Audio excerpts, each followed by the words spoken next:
ਸਤਿ ਸ਼੍ਰੀ ਅਕਾਲ ਜੀ। ਤੁਸੀਂ ਵੇਖ ਰਹੇ ਹੋ ਪੰਜਾਬ ਮੇਲ USA TV। ਮੈਂ ਹਾਂ ਸੰਜੀਵ ਯਸ਼ ਖੰਨਾ। ਤੁਹਾਡਾ ਸਾਰਿਆਂ ਦਾ ਸਵਾਗਤ ਪੰਜਾਬ ਫੋਕਸ ਦੇ ਵਿੱਚ। ਮੇਰੇ ਨਾਲ ਸਟੂਡੀਓਸ ਦੇ ਵਿੱਚ ਮੌਜੂਦ ਨੇ ਬਲਕਾਰ ਸਿੰਘ ਜੀ।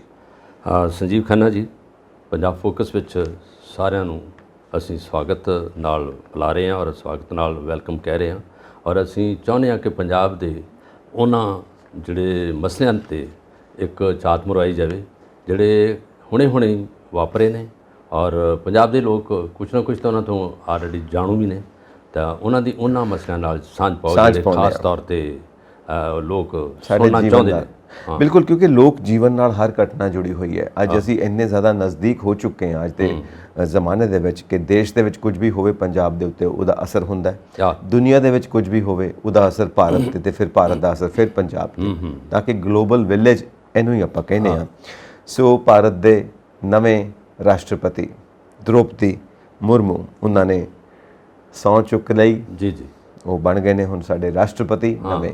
ਔਰ ਸਾਡੇ ਵਾਸਤੇ ਖੁਸ਼ੀ ਦੀ ਗੱਲ ਹੈ, ਅੱਜ ਤੋਂ ਉਹਨਾਂ ਦਾ ਕਾਰਜਕਾਲ ਸ਼ੁਰੂ ਹੋ ਗਿਆ। 10:30 ਵਜੇ ਉਹਨਾਂ ਨੇ ਸਹੁੰ ਚੁੱਕੀ ਹੈ। ਸਹੁੰ ਚੁੱਕ ਸਮਾਗਮ ਸੀਗਾ ਜਿਸ 'ਚ ਸੁਪਰੀਮ ਕੋਰਟ ਦੇ ਚੀਫ ਜਸਟਿਸ ਉਹਨਾਂ ਨੇ ਸਹੁੰ ਚੁਕਵਾਈ ਹੈ। ਹਾਂਜੀ, ਔਰ ਬੜੀ ਵੱਡੀ ਵਧਾਈ ਹੈ ਇਹ ਸਾਰੇ ਜਨਤਾ ਨੂੰ, ਲੋਕਾਂ ਨੂੰ, ਕਿਉਂਕਿ ਜਿਹੜੇ ਦੇਸ਼ ਦੇ ਮੁੱਖ ਨੇ ਜਿਨ੍ਹਾਂ ਨੂੰ ਅਸੀਂ ਪੂਰੇ ਦੇ ਪੂਰੇ ਚੀਫ ਕਹਿੰਦੇ ਹਾਂ ਆਪਣੇ ਸਾਰੇ ਹਿੰਦੁਸਤਾਨ ਦੇ, ਉਹ ਉਹਨਾਂ ਨੇ ਅੱਜ ਰਾਜਗੱਦੀ ਦੇ ਨੂੰ ਸੁਸ਼ੋਭਿਤ ਹੋਏ ਨੇ। ਔਰ ਇਹ ਵੀ ਹੈ ਕਿ ਇਹਦੇ ਵਿੱਚ ਜਿੰਨੀਆਂ ਸਾਡੀਆਂ ਔਰਤਾਂ ਨੇ ਹਿੰਦੁਸਤਾਨ ਦੀਆਂ, ਉਹ ਵੀ ਬਹੁਤ ਖੁਸ਼ ਹੋਣਗੀਆਂ ਕਿਉਂਕਿ ਇਸਤਰੀਆਂ ਨੂੰ ਪਤਾ ਹੈ ਕਿ ਉਹਨਾਂ ਦਾ ਇੱਕ ਨੁਮਾਇੰਦਾ ਜਿਹੜਾ ਹਿੰਦੁਸਤਾਨ ਦਾ ਰਾਸ਼ਟਰਪਤੀ ਬਣ ਚੁੱਕੇ ਨੇ। ਔਰ ਇਹ ਪਹਿਲੋਂ ਸਾਬਕਾ ਰਾਜਪਾਲ ਵੀ ਰਹੇ ਆ ਝਾਰਖੰਡ ਦੇ। ਹਾਂਜੀ, ਔਰ ਉਹਦੇ ਵਿੱਚ ਉੱਥੇ ਮੰਤਰੀ ਵੀ ਰਹੇ ਆ। ਇਹਨਾਂ ਨੇ ਬੜੇ ਅੱਛੇ ਕੰਮ ਕੀਤੇ, ਕਾਫੀ ਕਾਬਿਲ ਨੇ। ਔਰ ਔਰ ਇਹ ਆਦਿਵਾਸੀ ਕਮਿਊਨਿਟੀ ਨੂੰ ਬਿਲੋਂਗ ਕਰਦੇ ਹੋ ਉਸ ਏਰੀਏ ਦੇ। ਪਰ ਇਹਨਾਂ ਦੀ ਕਿੰਨੀ ਮਿਹਨਤ, ਕਿੰਨਾ ਸੰਘਰਸ਼ ਆ ਕਿ ਇਹ ਐਡੀ ਉੱਚੀ ਪਦਵੀ 'ਤੇ ਪਹੁੰਚਣਾ ਕੋਈ ਸੌਖੀ ਗੱਲ ਨਹੀਂ। ਪੂਰੀ ਦੀ ਪੂਰੀ ਉਮਰ ਲੱਗ ਜਾਂਦੀ ਹੈ ਕਿ ਬਿਲਕੁਲ ਸਹੀ ਗੱਲ ਹੈ। ਦੇਸ਼ ਦੇ ਪ੍ਰੈਜ਼ੀਡੈਂਟ ਬਣਨਾ ਕੋਈ ਛੋਟੀ ਗੱਲ ਨਹੀਂ ਹੈਗੀ। ਇਹ ਖੁਸ਼ੀ ਹੈ ਕਿ ਪ੍ਰਤਿਭਾ ਦੇਵੀ ਸਿੰਘ ਪਾਟਿਲ ਸਾਹਿਬਾ ਸਾਡੇ ਰਹੇ ਨੇ ਪਹਿਲਾਂ ਰਾਸ਼ਟਰਪਤੀ, ਉਹਨਾਂ ਤੋਂ ਬਾਅਦ ਇਹ ਦੂਸਰੀ ਵਾਰੀ ਲੇਡੀ ਰਾਸ਼ਟਰਪਤੀ ਸਾਨੂੰ ਮਿਲੇ ਨੇ। ਸੋ ਅਸੀਂ ਉਮੀਦ ਕਰਦੇ ਹਾਂ ਕਿ ਨਵੀਆਂ ਗੱਲਾਂ ਆਉਣਗੀਆਂ, ਕਿਉਂਕਿ ਉਹਨਾਂ ਨੇ ਆਪਣੀ ਸਹੁੰ ਚੁੱਕ ਸਮਾਗਮ ਵਿੱਚ ਵੀ ਇਹ ਗੱਲ ਕਹੀ ਆ, ਗਰੀਬਾਂ ਦਾ ਪੱਖ ਪੂਰਿਆ। ਉਹਨਾਂ ਨੇ ਦੱਬੇ ਕੁਚਲੇ ਜਿਹੜੇ ਵਰਗ ਦੇ ਲੋਕ ਨੇ ਉਹਨਾਂ ਦਾ ਪੱਖ ਪੂਰਿਆ। ਸੋ ਉਮੀਦ ਕਰਦੇ ਹਾਂ ਬਹੁਤ ਵਧੀਆ ਰਹੇਗਾ। ਸੋ ਹੁਣ ਭਵਿੱਖ ਦੇਖੋ ਕੀ ਬਣਦਾ। ਉਹ ਦੂਜੀ ਤੁਸੀਂ ਗੱਲ ਤੇ ਹੈ ਕਿ ਗੱਲ ਵਧੀਆ ਰਹੇਗੀ ਕਿਉਂਕਿ ਔਰਤ ਜਦੋਂ ਸੋਚਦੀ ਹੈ ਨਾ, ਇਹਦਾ ਹਿਰਦਾ ਵਿਸ਼ਾਲ ਹੁੰਦਾ, ਸੋਚ ਸ਼ਕਤੀ ਵੀ ਬੜੀ ਅੱਛੀ ਹੁੰਦੀ ਹੈ। ਪਰ ਜਿਸ ਤਰ੍ਹਾਂ ਇਹ ਘਰ ਨੂੰ ਸੰਭਾਲਦੇ ਆ, ਘਰ ਨੂੰ ਕਿੱਥੇ ਤੱਕ ਕਿੱਥੇ ਪਹੁੰਚਾ ਦਿੰਦੇ ਆ, ਔਰਤ ਦੀ ਸ਼ਕਤੀ ਹੁੰਦੀ ਹੈ, ਔਰਤ ਦੀ ਸੋਚ ਹੁੰਦੀ ਹੈ। ਔਰ ਹਿੰਦੁਸਤਾਨ ਵੀ ਇੱਕ ਉਹਨਾਂ ਦਾ ਘਰ ਹੀ ਹੈਗਾ। ਔਰ ਇਹਦੇ ਵਿੱਚ ਜੇ ਉਹਨਾਂ ਨੇ ਤਰੀਕੇ ਨਾਲ ਸਿਸਟਮ 'ਚ ਰਹਿ ਕੇ ਸੋਚ ਕੇ ਜਿਸ ਤਰ੍ਹਾਂ ਦੇ ਕੋਈ ਕਾਨੂੰਨ ਕਾਇਦੇ ਆਏ, ਜੇ ਉਹਨਾਂ ਨੇ ਪੂਰੇ ਦਾ ਪੂਰਾ ਉਹ ਸਾਕਾਰ ਕਰ ਦਿੱਤਾ ਤਾਂ ਲੱਗਦਾ ਕਿ ਹਿੰਦੁਸਤਾਨ ਦੇ ਵਿੱਚ ਬੜੀ ਨਵੀਨਤਾ ਆਏਗੀ ਔਰ ਨਵਾਂ ਵਿਕਾਸ ਹੋਊਗਾ। ਕਿਉਂਕਿ ਜਿਹੜੀ ਰੂਲਿੰਗ ਪਾਰਟੀ ਹੈ, ਖਾਸ ਤੌਰ 'ਤੇ ਇੱਕ ਗੱਲ ਇਹ ਵੀ ਬੜੀ ਪਲੱਸ ਪੁਆਇੰਟ ਹੈ ਕਿ ਇਹ ਨੁਮਾਇੰਦਗੀ ਕੀਤੀ ਹੈ ਇਹਨੇ ਜਿਹੜੀ NDA ਸਰਕਾਰ ਵੱਲੋਂ, ਉਹਨਾਂ ਨੇ ਇਸ ਕੁਰਸੀ ਤੱਕ ਲਿਆਂਦਾ, ਇਸ ਗੱਦੀ ਤੱਕ ਲਿਆਂਦਾ। ਔਰ ਹੁਣ ਦੇਖੋ ਉਹਨਾਂ ਹਮਾਇਤ ਕਰਨੀ ਦੀ, ਔਰ ਵਿਰੋਧੀ ਤਾਕਤਾਂ ਜਿਹੜੀ ਵਿਰੋਧੀ ਪਾਰਟੀਆਂ ਵੀ ਹਮਾਇਤ ਕਰਨਗੇ ਕਿਉਂਕਿ ਇਹ ਬੜੇ ਇਸ ਤਰ੍ਹਾਂ ਦੇ ਨੇ ਕਿ ਕਿਸੇ ਲੌਬੀ ਦੇ ਵਿੱਚ ਨਹੀਂ ਰਹੇ ਬਹੁਤਾ। ਇਹਨਾਂ ਦਾ ਜ਼ਿਕਰ ਜਿਹੜਾ ਹੈਗਾ ਇੱਕ ਸਮਰੱਥ ਜਿਹੜੀ ਪਾਰਟੀ ਉਹਦੇ ਨਾਲ ਲੱਗਾ ਰਿਹਾ ਔਰ ਇੱਕ ਸਟੇਟ 'ਚੋਂ ਆਏ ਝਾਰਖੰਡ ਤੋਂ। ਔਰ ਇਹਦੇ ਵਿੱਚ ਇਹਨਾਂ ਦਾ ਇਹ ਲੱਗਿਆ ਰਿਹਾ ਕਿ ਇਹਨਾਂ ਨੇ ਹਿੰਦੁਸਤਾਨ ਦੇ ਵਿੱਚ ਦੇ ਲਈ ਜਦੋਂ ਸੋਚਿਆ ਕਿ ਉਹਦਾ ਵਿਕਾਸ ਉੱਥੋਂ ਤੱਕ ਹੋਣਾ ਚਾਹੀਦਾ, ਇਹਨੂੰ ਸਿਖਰਾਂ ਤੱਕ ਪਹੁੰਚਾਉਣਾ ਚਾਹੀਦਾ। ਔਰ ਬੀਇੰਗ ਏ ਵੂਮੈਨ ਇਹ ਬਹੁਤ ਵਧੀਆ ਸੋਚਣਗੇ। ਇਹ ਲੋਕਾਂ ਦੀਆਂ ਕਿਆ ਸਰਾਈਆਂ ਨੇ, ਲੋਕ ਚਾਹੁੰਦੇ ਨੇ ਕਿ ਸਾਡਾ ਦੇਸ਼ ਫਿਰ ਉਸੇ ਤਰ੍ਹਾਂ ਖੁਸ਼ਹਾਲੀ ਵੱਲ ਵਧੇ ਜਿਸ ਤਰ੍ਹਾਂ ਪਹਿਲਾਂ ਵੱਧਦਾ ਰਿਹਾ। ਦੇਖੋ ਤੁਸੀਂ ਗੱਲ ਇਹਦੇ 'ਚ ਕੀਤੀ ਹੈ ਕਿ ਲੇਡੀਜ਼ ਖੁਸ਼ ਹੋਣਗੀਆਂ, ਬਾਕੀ ਲੇਡੀਜ਼ ਖੁਸ਼ ਹੋਣਗੀਆਂ, ਲੇਕਿਨ ਪੰਜਾਬ ਦੀਆਂ ਲੇਡੀਜ਼ ਨਾਰਾਜ਼ ਨੇ ਮਾਨ ਸਰਕਾਰ ਨਾਲ ਕਿ 1000 ਰੁਪਏ ਮਹੀਨਾ ਹਜੇ ਦੇਣਾ ਨਹੀਂ ਤੁਸੀਂ ਸਾਨੂੰ, ਕਿਉਂਕਿ ਉਹ ਲਾਂਭੇ ਮਿਲਦੇ ਪਏ ਨੇ। ਚਲੋ ਆਪਾਂ ਅੱਗੇ ਵੱਧਦੇ ਹਾਂ। ਲੱਦਾਖ ਸਰਹੱਦ 'ਤੇ ਚੀਨੀ ਜਹਾਜ਼ ਦੀ ਭੜਕਾਊ ਉਡਾਨ ਜਾਰੀ ਹੈ ਅਤੇ ਭਾਰਤ ਨੂੰ ਹਮਲੇ ਦਾ ਖਤਰਾ ਹੈ। ਹੁਣ ਚੀਨ ਸਾਡਾ ਗੁਆਂਢੀ ਮੁਲਕ ਹੈ ਔਰ ਅਸੀਂ ਆਪਣੇ ਗੁਆਂਢ ਨੂੰ ਤਾਂ ਬਦਲ ਨਹੀਂ ਸਕਦੇ, ਪਰ ਗੁਆਂਢ ਨਾਲ ਸੁਖਾਵੇਂ ਸੰਬੰਧ ਰਹਿਣ ਇਹਦੇ ਵਾਸਤੇ ਕੋਸ਼ਿਸ਼ ਕਰ ਸਕਦੇ ਹਾਂ। ਪਰ ਚੀਨ ਨਾਲ ਸਾਡੇ ਸੁਖਾਵੇਂ ਸੰਬੰਧ ਬਹੁਤ ਦੇਰ ਤੋਂ ਨਹੀਂ ਰਹੇ। ਅਸੀਂ ਦੇਖਦੇ ਹਾਂ ਜ਼ਮਾਨਾ ਪੰਡਿਤ ਨਹਿਰੂ ਸਾਹਿਬ ਦਾ, ਉਹਦੇ ਵੀ ਜੰਗ ਹੋਈ ਸੀ। ਉਸ ਜੰਗ ਤੋਂ ਬਾਅਦ ਬਸ ਇੱਦਾਂ ਹੀ ਚੱਲਦਾ ਪਿਆ ਔਰ ਕਿੰਨੇ ਸਾਲ ਬੀਤ ਗਏ ਨੇ। ਸਾਡਾ ਕਾਫੀ ਇਲਾਕਾ ਵੀ ਉਹਨਾਂ ਕੋਲ ਜਾ ਚੁੱਕਾ ਹੈ ਔਰ ਹਜੇ ਤੱਕ ਸ਼ਾਂਤ ਹੋਣ ਦੀ ਕੋਈ ਗੱਲ ਨਹੀਂ। ਵੈਸੇ ਦੇਖਿਆ ਜਾਵੇ ਨਾ ਤਾਂ ਚੀਨ ਦਾ ਆਪਣੇ ਸਾਰੇ ਗੁਆਂਢੀਆਂ ਨਾਲ ਸਰਹੱਦ ਕਰਕੇ ਜ਼ਰੂਰ ਝਗੜਾ ਚੱਲਦਾ ਪਿਆ, ਹਰ ਥਾਂ 'ਤੇ ਝਗੜਾ ਚੱਲਦਾ ਪਿਆ। ਸੋ ਸ਼੍ਰੀਲੰਕਾ ਦੇ ਵਿੱਚ ਵੀ ਜੋ ਵੀ ਸਭ ਕੁਝ ਹੋ ਰਿਹਾ ਉਹ ਵੀ ਉਹਨਾਂ ਦੇ ਨਾਲ ਜਿਹੜੇ ਸਮਝੌਤੇ ਹੋਏ ਸੀ, ਟ੍ਰੀਟੀ ਹੋਈ ਸੀ ਸਾਰੀ ਵਪਾਰ ਦੀ, ਫਿਰ ਕਿਉਂਕਿ ਬਿਜ਼ਨਸ ਕੰਟਰੀ ਹੈ ਚਾਈਨਾ, ਇਸ ਕਰਕੇ ਆਪਣੇ ਰੂਲਸ ਲਾਗੂ ਕਰਦਾ ਹੈ। ਸ਼੍ਰੀਲੰਕਾ ਦਾ ਜੋ ਹਾਲ ਹੋ ਗਿਆ ਸਾਡੇ ਸਾਹਮਣੇ ਹੈ, ਹੁਣ ਭਾਰਤ ਦੇ ਨਾਲ ਵੀ ਅੱਡੀ ਟੱਪਾ ਲਾਈ ਰੱਖਦਾ। ਹਿੰਦੁਸਤਾਨ ਦੀ ਇੱਕ ਵੱਡੀ ਤਰਾਸਦੀ ਰਹੀ ਹੈ ਕਿ ਇਹਦੇ ਜਿਹੜੇ ਨਾਲ ਦੇ ਗੁਆਂਢੀ ਦੇਸ਼ ਪ੍ਰਦੇਸ਼ ਨੇ ਉਹਨਾਂ ਨਾਲ ਇਹਦੇ ਤਲੋਕਾਤ ਜਿਹੜੇ ਆ ਉਹ ਬਿਲਕੁਲ ਵਧੀਆ ਜਾਂ ਚੰਗੇ ਢੰਗ ਨਾਲ ਨਹੀਂ ਨਿਭੇ। ਪਾਕਿਸਤਾਨ ਦਾ ਨਾਲ ਤਾਂ ਹੈ ਕਿ ਜਦੋਂ 1947 ਦੀ ਵੰਡ ਹੋਈ ਆ, ਬਟਵਾਰਾ ਹੋਇਆ, ਉਦੋਂ ਤੋਂ ਹੀ ਇਹ ਰੌਲਾ ਰਿਹਾ ਕਸ਼ਮੀਰ ਦਾ, ਮਕਬੂਜ਼ਾ ਕਸ਼ਮੀਰ ਦਾ। ਬਗਾਵਤ ਹੋਈ ਆ, ਕਸ਼ਮੀਰੀ ਕੁਛ ਉੱਥੇ ਰਲ ਗਏ। 1990 'ਚ ਉਹਨਾਂ ਨੇ ਮਾਰ ਧਾੜ ਕੀਤੀ ਆ, ਮੁਸਲਿਮ ਕਮਿਊਨਿਟੀ ਨੇ ਉੱਥੋਂ ਜਿਹੜੇ ਕਸ਼ਮੀਰੀ ਪੰਡਤ ਆ ਉਹ ਵਿਚਾਰੇ ਦੌੜ ਕੇ ਇੱਥੇ ਆ ਗਏ ਔਰ ਇਹ ਇੱਥੇ ਤਾਂ ਦੀ ਰੱਦੋ ਬਦਲ ਹੁੰਦੀ ਰਹੀ। 370 ਆਰਟੀਕਲ ਦੇ ਵਿੱਚ ਤਬਦੀਲੀ ਲਿਆਂਦੀ, ਉੱਥੇ ਖਾਮਖਾ ਰੌਲਾ ਪੈਂਦਾ ਰਿਹਾ। ਇਹ ਰਹੀ ਸਾਜ਼ਿਸ਼ ਪਾਕਿਸਤਾਨ ਦੀ। ਪਾਕਿਸਤਾਨ ਦਾ ਜਦੋਂ ਵੀ ਕੋਈ ਪ੍ਰੈਜ਼ੀਡੈਂਟ ਬਣਦਾ ਜਾਂ ਕੋਈ ਉੱਥੇ ਪ੍ਰਧਾਨ ਮੰਤਰੀ ਬਣਦਾ, ਸਭ ਤੋਂ ਵੱਡਾ ਮੁੱਦਾ ਇਹ ਹੁੰਦਾ ਕਿ ਸਾਡੇ ਜਿਹੜੇ ਸਖਾਵੇਂ ਜਿਹੜੇ ਸਰੋਕਾਰ ਨੇ ਲੋਕਾਂ ਨਾਲ ਜੋ ਸਬੰਧ ਨੇ ਹਿੰਦੁਸਤਾਨ ਨਾਲ, ਇਹ ਬਿਲਕੁਲ ਚੰਗੇ ਹੋਣੇ ਚਾਹੀਦੇ ਆ, ਨਹੀਂ ਤਾਂ ਇਹਦੇ ਅਸੀਂ ਆਹ ਕਰ ਦਾਂਗੇ ਉਹ ਕਰ ਦਾਂਗੇ। ਰਹੀ ਗੱਲ ਚਾਈਨਾ ਨਾਲ, 1962 ਤੋਂ ਲੈ ਕੇ ਉਦੋਂ ਤੋਂ ਪਹਿਲੋਂ ਤੱਕ ਵੀ ਜਿਹੜੀਆਂ ਨੇਪਾਲ ਲਦਾਖ ਦੀਆਂ ਪਹਾੜੀਆਂ ਨੇ ਉੱਥੇ ਇਹ ਰੌਲਾ ਰਿਹਾ ਵਾ। 1962 ਦੇ ਵਿੱਚ ਇਹਨਾਂ ਨੇ ਬਹੁਤ ਜਗ੍ਹਾ 'ਤੇ ਕਬਜ਼ਾ ਕਰ ਲਿਆ, ਜਦੋਂ ਪੰਡਿਤ ਜਵਾਹਰ ਲਾਲ ਨਹਿਰੂ ਜੀ ਪ੍ਰਧਾਨ ਮੰਤਰੀ ਸੀ ਆਪਣੇ ਦੇਸ਼ ਦੇ, ਔਰ ਉੱਥੇ ਤੱਕ ਨੌਜਵਾਨ ਜਿਹੜੇ ਸਾਡੇ ਉੱਥੇ ਫੌਜੀ ਲੜਦੇ ਸੀ, ਉੱਥੇ ਹਥਿਆਰ ਤੱਕ ਨਹੀਂ ਪਹੁੰਚੇ, ਬਹੁਤ ਵਿਚਾਰੇ ਬੇਹੱਥੇ ਮਾਰੇ। ਦੇਖੋ ਗੱਲ ਇਹ ਸੀ ਕਿ ਪੰਡਿਤ ਨਹਿਰੂ ਜੋ ਹਿਸਟੋਰੀਅਨਸ ਦੱਸਦੇ ਨੇ, ਹਾਂ, ਕਿਉਂਕਿ ਉਸ ਵਕਤ ਨਾ ਮਾਰਕਸਿਜ਼ਮ ਬਹੁਤ ਜ਼ਿਆਦਾ ਸੀ, ਸੋਸ਼ਲਿਜ਼ਮ ਬਹੁਤ ਜ਼ਿਆਦਾ ਸੀ। ਇਹ ਸਾਰੇ ਪੁਰਾਣੇ ਸੋਸ਼ਲਿਸਟ ਹੀ ਨੇ, ਮਾਰਕਸਿਸਟ ਹੀ ਨੇ, ਕਿਉਂਕਿ ਨਹਿਰੂ ਸਾਹਿਬ ਦਾ ਵੀ ਪੱਖ ਜਿਹੜਾ ਹੈ ਨਾ, ਜੋ ਹਿਸਟੋਰੀਅਨ ਦੱਸਦੇ ਨੇ, ਮਾਰਕਸਿਸਟ ਵੱਲ, ਸੋਸ਼ਲਿਜ਼ਮ ਵੱਲ ਜ਼ਿਆਦਾ ਝੁਕਾਓ ਸੀ, ਇਸ ਕਰਕੇ ਰਸ਼ੀਆ ਨਾਲ ਸਾਡੀ ਜ਼ਿਆਦਾ ਬਣਦੀ ਸੀ। ਲੈਫਟ ਹੈਂਡ ਜਿਹੜੇ ਹੈਡ ਸੀ ਨਾ, ਜਿਹੜੇ ਖੱਬੇ ਪੱਖੀ ਜਿਹੜੇ ਸੀ, ਉਹਨਾਂ ਨਾਲ ਇਹਨਾਂ ਦਾ ਮੇਲ ਜੋਲ, ਉਸੇ ਨਾਤੇ ਇਹਨਾਂ ਦੀ ਚੀਨ ਨਾਲ ਵੀ ਬਹੁਤ ਬਣਦੀ ਸੀ। ਕਿਉਂਕਿ ਚਾਈਨਾ ਫਿਰ ਜਦੋਂ UNO 'ਚ ਸਾਨੂੰ ਸੀਟ ਮਿਲਣ ਲੱਗੀ ਪਰਮਾਨੈਂਟ, ਤਾਂ ਪੰਡਿਤ ਨਹਿਰੂ ਜੀ ਨੇ ਭਾਰਤ ਦੇ ਲਈ ਉਹ ਸੀਟ ਲੈਣ ਦੀ ਬਜਾਏ ਉਹ ਮੌਕਾ ਚਾਈਨਾ ਨੂੰ ਦੇ ਦਿੱਤਾ। ਹੁਣ ਚਾਈਨਾ ਕੋਲੋਂ ਪਾਵਰ ਚਲੀ ਗਈ ਹੈ, ਵੀਟੋ ਪਾਵਰ ਜਿਹੜੀ ਇਸਤੇਮਾਲ ਕਰਦੇ ਨੇ, ਸੁਪਰ ਪਾਵਰ ਰਹੀ ਹੈ। ਭਾਰਤ ਨੇ ਉਹ ਪਾਵਰ ਦੇ ਦਿੱਤੀ ਆਪਣੀ, ਔਰ ਉੱਥੇ ਉਹਨਾਂ ਨੂੰ ਮੈਂਬਰ ਬਣਾ ਦਿੱਤਾ UNO ਦਾ।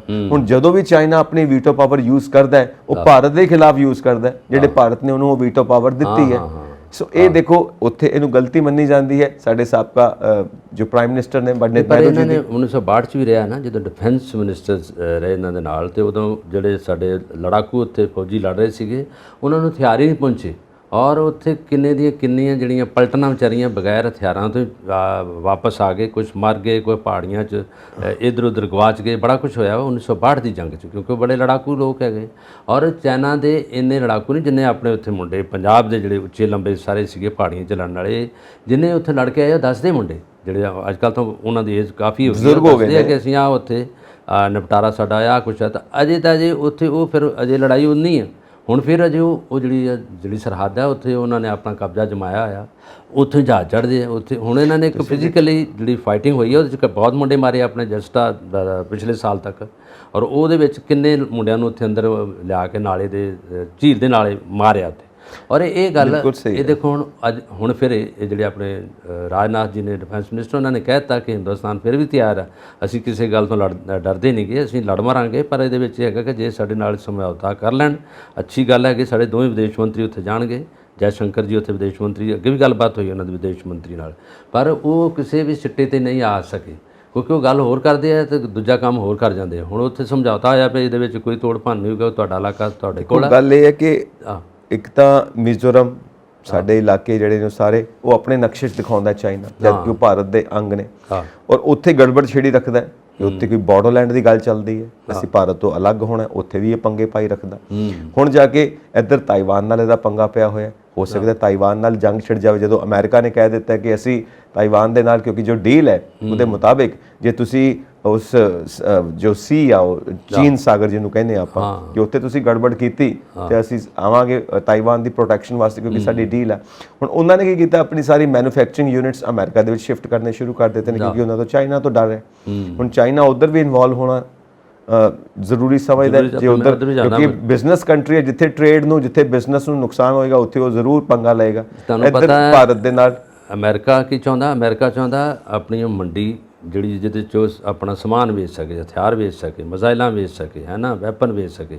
ਇਹ ਕੀ ਦੇਖਦਾ, ਇਹ ਆਪਣੀ ਮੰਡੀ ਦੇਖਦਾ ਚਾਈਨਾ, ਜਿੱਥੇ ਇਲੈਕਟ੍ਰੋਨਿਕਸ ਦਾ ਸਮਾਨ ਹੋਵੇ। ਇੰਡੀਆ 'ਚ ਕਿੰਨੀ ਵਾਰੀ ਬਾਈਕਾਟ ਹੋਇਆ, ਬਹੁਤ ਵਾਰੀ ਕਿਹਾ ਵੀ ਅਸੀਂ ਨਹੀਂ ਸਮਾਨ ਲਵਾਂਗੇ, ਅਸੀਂ ਜਿਹੜਾ 20 ਇੰਡੀਅਨ ਬਾਈ ਇੰਡੀਅਨ ਜੋ ਖਰੀਦੋਗੇ ਆਪਣਾ ਭਾਰਤ ਦਾ ਹੀ ਖਰੀਦੋਗੇ, ਪਰ ਉਹਦੇ 'ਚ ਫਿਰ ਲੋਕ ਲੈਂਦੇ ਨੇ। ਇਸ ਕਰਕੇ ਲੈਂਦੇ ਨੇ ਸਸਤਾ ਵਾ, ਜੋ ਅਸੀਂ ਆਪ ਬਣਾਉਂਦੇ ਹਾਂ ਉਹ 3 ਗੁਣਾ 4 ਗੁਣਾ ਮਹਿੰਗਾ ਹੈਗਾ। ਜਿੱਦਾਂ ਆਪਾਂ ਸਾਈਕਲ ਦੀ ਗੱਲ ਕਰਦੇ ਹਾਂ, ਇਲੈਕਟ੍ਰੋਨਿਕਸ ਦੀਆਂ ਮਸ਼ੀਨਾਂ ਦੀ ਗੱਲ ਕਰਦੇ ਹਾਂ, ਜਿਹਦੇ 'ਚ ਬਿਜਲੀ ਦੇ ਬਲਬ ਆ, ਇਹਦੇ 'ਚ ਹੈ ਨਾ ਉਹ ਸਾਰੇ ਸਵਿੱਚ ਆ, ਉਹਦੇ 'ਚ ਜਿਹੜੀਆਂ ਲੜੀਆਂ ਜਿਹੜੀਆਂ ਬਿਜਲੀ ਦੀਆਂ ਜਿਹੜੀਆਂ ਆਪਾਂ ਦੀਵਾਲੀ 'ਤੇ ਲਾਉਂਦੇ ਹਾਂ, ਲੋਹੜੀ 'ਤੇ ਲਾਉਂਦੇ ਹਾਂ, ਉਹ ਸਾਰਾ ਕੁਝ ਸਮਾਨ ਚਾਈਨਾ ਤੋਂ ਆ ਰਿਹਾ। ਉਹਨੂੰ ਚਾਹੀਦੀ ਮੰਡੀ, ਚਾਹੇ ਉਹ ਲੜਾਈ ਕਰਦਾ, ਚਾਹੇ ਸਾਡੇ ਨਾਲ ਕੁਝ ਕਰਦਾ, ਸਮਾਨ ਉਹਦਾ ਆਉਂਦਾ। ਕਿਹੜਾ ਦੇਸ਼ ਆ ਜਿੱਥੇ ਚਾਈਨਾ ਨਹੀਂ ਬੈਠਾ ਹੋਊਗਾ? ਤੁਸੀਂ ਜਿਹੜੇ ਮਰਜ਼ੀ ਕੰਟਰੀ ਚਲ ਜਾਓ, ਰੈਸਟੋਰੈਂਟ ਇਹਨਾਂ ਦੇ ਉੱਥੇ ਆ, ਗੱਡੀਆਂ ਦੇ ਸ਼ੋਅਰੂਮ ਇਹਨਾਂ ਦੇ ਉੱਥੇ ਆ, ਜੋ ਇਲੈਕਟ੍ਰੋਨਿਕਸ ਦਾ ਸਮਾਨ ਉੱਥੇ ਵਿਕ ਰਿਹਾ। ਕਿਤੇ ਵੀ ਚਲ ਜਾਓ, ਨਿਊਜ਼ੀਲੈਂਡ ਦੇਖ ਲਓ, ਸਾਰਾ ਕੁਝ ਉੱਥੇ ਇਹਨਾਂ ਦਾ ਚੱਲ ਰਿਹਾ। ਰਸ਼ੀਆ 'ਚ ਦੇਖ ਲਓ, ਬੈਠਾ ਉੱਥੇ ਹੈ ਨਾ। ਜੇ ਤੁਸੀਂ ਅਮਰੀਕਾ 'ਚ ਜੋ ਇਹਦਾ ਸਮਾਨ ਉੱਥੇ ਜਾ ਰਿਹਾ, ਆ ਜਿਹੜੇ ਮੋਬਾਈਲ ਆਪਾਂ ਵਰਤਦੇ ਹਾਂ, ਸੈੱਲਫੋਨ ਵਰਤ ਰਹੇ ਹਾਂ, ਇਹ ਇਹਦੇ 'ਤੇ ਬਣ ਰਹੇ ਆ ਸਾਰੇ, ਉਹਦੇ 'ਤੇ ਉਹਦੇ ਸਿਮ, ਉਹਦੇ ਵਿੱਚ ਸਾਰਾ ਕੁਝ ਮਾਲ ਸਪਲਾਈ ਕਰ ਰਿਹਾ। ਔਰ ਇਹਨਾਂ ਦੀ ਕਾਟੇਜ ਇੰਡਸਟਰੀ ਹੈ, ਛੋਟੀ ਛੋਟੀਆਂ ਇੰਡਸਟਰੀਆਂ ਜਿਹੜੀਆਂ ਗੱਲ ਇਹ ਹੈ ਨਾ, ਉੱਥੇ ਉਹ ਲੇਬਰ ਇੰਟੈਂਸਿਵ ਟੈਕਨੀਕ ਅਸੀਂ ਯੂਜ਼ ਕਰਦੇ ਹਾਂ। ਕਿਤੇ ਮਿਕਸਡ ਇਕੋਨਮੀ, ਕਿਤੇ ਕੈਪੀਟਲ ਇੰਟੈਂਸਿਵ ਚੱਲਦੀ ਹੈ। ਸਾਡੇ ਉੱਥੇ ਚਾਈਨਾ ਦੇ ਵਿੱਚ ਲੇਬਰ ਇੰਟੈਂਸਿਵ ਹੈ, ਇਸ ਕਰਕੇ ਕਿਉਂਕਿ ਪੋਪੂਲੇਸ਼ਨ ਦਾ ਇਸਤੇਮਾਲ ਇੱਦਾਂ ਕਰਦੇ ਨੇ, ਲੇਬਰ ਸਸਤੀ ਪੈਂਦੀ ਹੈ। ਜਦੋਂ ਕਾਸਟ ਆਫ ਪ੍ਰੋਡਕਸ਼ਨ ਸਸਤੀ ਹੈ ਤਾਂ ਫਿਰ ਉਹਦਾ ਮਾਲ ਹਮੇਸ਼ਾ ਸਸਤਾ ਵੇਚ ਸਕਦੇ, ਕਿਉਂਕਿ ਉਹਦੇ 'ਚ ਉਹਦਾ ਮਾਰਜਨ ਕਾਫੀ ਰਹੇਗਾ। ਇਸ ਕਰਕੇ ਬਾਕੀ ਕੰਟਰੀਜ਼ ਨਾਲੋਂ ਉਹਦਾ ਪ੍ਰਾਈਸ ਘੱਟ ਰਹਿੰਦਾ, ਕੁਆਲਿਟੀ ਵਾਈਜ਼ ਬਹੁਤ ਵਧੀਆ। ਤੁਸੀਂ ਦੇਖੋਗੇ ਵੱਡੇ ਵੱਡੇ ਜਿਹੜੇ ਸੈੱਲ ਫੋਨਸ ਨੇ, ਅੱਜ ਕੱਲ੍ਹ ਮੋਬਾਈਲ ਦਾ ਜ਼ਮਾਨਾ ਹੈ, ਤਾਂ ਕਾਸਟਲੀ ਜਿਹੜੇ ਮੋਬਾਈਲ ਫੋਨਸ ਨੇ ਉਹ ਸਾਰੇ ਮੇਡ ਇਨ ਚਾਈਨਾ ਨੇ, ਬਾਕੀ ਬ੍ਰਾਂਡ ਨੇਮ ਕੁਝ ਹੋਰ ਹੋਏਗਾ।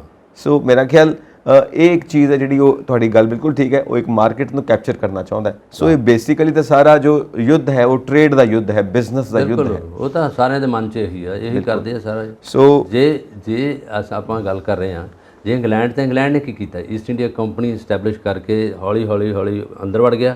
ਉਦੋਂ ਬਾਅਦ ਉਹਨੇ ਬ੍ਰਾਂਚਾਂ ਖੋਲ੍ਹਤੀਆਂ, ਬ੍ਰਾਂਚਾਂ ਖੋਲ੍ਹਣ ਤੋਂ ਬਾਅਦ ਉਹਨੇ ਮੁੜ ਕੇ ਆਪਣੀ ਹਕੂਮਤ ਖਿਲਾਰਤੀ, ਫਿਰ ਉਹਨੇ ਐਡਮਿਨਿਸਟ੍ਰੇਸ਼ਨ ਸੰਭਾਲ ਲਿਆ, ਫਿਰ ਇੱਥੋਂ ਦੇ ਪ੍ਰਧਾਨ ਮੰਤਰੀ ਬਣ ਗਏ, ਪ੍ਰੈਜ਼ੀਡੈਂਟ ਬਣ ਗਏ, ਲਾਰਡ ਡਲਹੌਜ਼ੀ ਵਰਗੇ ਇੱਥੇ ਆ ਗਏ, ਫਿਰ ਸਾਰੇ ਦੇਸ਼ ਜਿਹੜੇ ਪ੍ਰਦੇਸ਼ ਸਾਰੇ ਸੰਭਾਲ ਲਏ ਇਹਨਾਂ ਨੇ, ਸਾਰੀਆਂ ਰਿਆਸਤਾਂ ਜਿਹੜੀਆਂ ਆਪਣੇ ਅੰਦਰ ਆਕੂਪਾਈ ਕਰ ਲਈਆਂ। ਇਹ ਹੁੰਦਾ ਅੰਦਰ ਵੜਨ ਦੀ ਗੱਲ। ਈਸਟ ਇੰਡੀਆ ਕੰਪਨੀ ਨੇ ਕੀ ਕੀਤਾ, ਸਾਡਾ ਹਿੰਦੁਸਤਾਨ ਰਿਆਸਤਾਂ 'ਚ ਵੰਡਿਆ ਸੀਗਾ, ਔਰ ਹਰ ਪਾਸੇ ਜਿਹੜੀ ਹੈ ਨਾ ਤੋੜ ਭੰਨ ਸੀ ਸਾਰਾ। ਉਹਨਾਂ ਨੇ ਆ ਕੇ ਭਾਂਪ ਲਿਆ ਵੀ ਇਹਨਾਂ ਲੋਕਾਂ ਨੂੰ ਸੰਭਾਲਣਾ ਜਿਹੜਾ ਹੈਗਾ ਬੜਾ ਵਧੀਆ, ਲਾਲਚ ਦੇਵੇ ਇਹਨਾਂ ਨੂੰ, ਇਹਨਾਂ ਦੇ ਚੌਧਰੀ ਬਣਾ ਦਿਓ, ਇਹਨਾਂ ਦੇ ਚੇਅਰਮੈਨ ਬਣਾ ਦਿਓ, ਇਹਨਾਂ ਦੇ ਹੈੱਡ ਆਫ ਡਿਪਾਰਟਮੈਂਟ ਬਣਾ ਦਿਓ, ਪਿੰਡਾਂ ਦੇ ਪਿੰਡ ਇਹਨਾਂ ਨੂੰ ਦੇ ਦਿਓ। ਅੱਜ ਵੀ ਜਿੰਨੇ ਲੋਕ ਨੇ ਜਿਹੜੇ ਉਦੋਂ ਦੇ ਚੌਧਰੀ ਰਹੇ, ਉਹ ਜ਼ਮੀਨਾਂ ਦੇ ਮਾਲਕ ਆ, ਜ਼ਮੀਨਾਂ ਵੰਡ ਕੇ ਲੈ ਗਏ। ਜਿਹੜੇ ਲੋਕ ਵਿਚਾਰੇ ਪਿੱਛੇ ਰਹਿ ਗਏ ਉਹ ਲੈਂਡਲੈਸ ਹੋ ਗਏ, ਹੈ ਨਾ, ਉਹਨਾਂ ਨੂੰ ਕੋਈ ਜ਼ਮੀਨ ਨਹੀਂ ਮਿਲੀ। ਇਹ ਇਹਨਾਂ ਦੀ ਇੱਕ ਹੁੰਦੀ ਹੈ ਜਿਹੜੀ ਗੱਲ ਚਲਾਉਣ ਵਾਲੀ ਐਡਮਿਨਿਸਟ੍ਰੇਸ਼ਨ ਦੀ, ਇੱਕ ਬਿਲਕੁਲ ਪਿੱਛੇ ਲੱਗਣ ਕੇ ਲੋਕਾਂ ਨੂੰ ਮੂਰਖ ਬਣਾਉਣ ਦੀ ਗੱਲ ਹੁੰਦੀ ਹੈ। ਇਹ ਹੁੰਦੇ ਡਿਵਾਈਡ ਕਰੋ ਤੇ ਰਾਜ ਕਰੋ, ਇਹੀ ਹੁੰਦਾ ਵੀ ਮਾਰੋ ਤੇ ਪਾੜੋ ਤੇ ਰਾਜ ਕਰੋ। ਪਰ ਇਸ ਵਕਤ ਲੱਗਦਾ ਨਹੀਂ ਹੈ ਕਿ ਭਾਰਤ ਦੇ ਉੱਤੇ ਚੀਨ ਹਮਲਾ ਕਰੇਗਾ, ਕਿਉਂਕਿ ਇਸ ਪੋਜੀਸ਼ਨ ਵਿੱਚ ਨਹੀਂ ਹੈ। ਪਰ ਫਿਰ ਵੀ ਅਲਰਟ ਤਾਂ ਹਮੇਸ਼ਾ ਰਹਿਣਾ ਪੈਂਦਾ। ਉਹ ਤੇ ਹਮੇਸ਼ਾ ਜਦੋਂ ਸੀਜ਼ ਫਾਇਰ ਵੀ ਹੋਵੇ ਉਦੋਂ ਵੀ ਅਲਰਟ ਰਹਿਣਾ, ਬਿਲਕੁਲ ਅਲਰਟ ਰਹਿਣਾ ਪਏਗਾ, ਕਿਉਂਕਿ ਉਹ ਕਾਫੀ ਥਾਂ ਤੇ ਉਲਝਿਆ ਹੋਇਆ ਹੈ ਟ੍ਰੇਡ ਕਰਕੇ। ਫੌਜੀ ਪਲਟਣਾ ਲਾਈਆਂ ਬਹੁਤ ਉੱਥੇ, ਮੱਲਿਆ ਪਿਆ ਉਹਨਾਂ ਨੇ, ਉਹ ਤਾਂ ਕੋਈ ਨਹੀਂ ਗੱਲ। ਤੁਹਾਡੀ ਗੱਲ ਵਧੀਆ। ਵੈਸੇ ਯੂਐਨਓ ਜਦੋਂ ਹੈ, ਉਹ ਯੂਐਨਓ ਜਿਹੜੀ ਹੈ ਇਹਨਾਂ ਦੇ ਵੱਲ ਦੀ ਗੱਲ ਕਰਦੇ ਰਹੇ, ਉਹ ਫਿਰਕਾ ਪ੍ਰਸਤੀ ਵਾਲੀ ਗੱਲ। ਜਦੋਂ ਵੀ ਕਿਤੇ ਯੂਐਨਓ ਦਾ ਗੱਲ ਹੁੰਦੀ ਹੈ, ਯੂਐਨਓ ਆ ਕੇ ਚਿੱਟਾ ਝੰਡਾ ਦੇ ਕੇ ਲੜਾਈ ਬੰਦ ਕਰਦੀ ਹੈ, ਜਦੋਂ ਲੜਾਈ ਬੰਦ ਕਰਨੀ ਹੋਵੇ।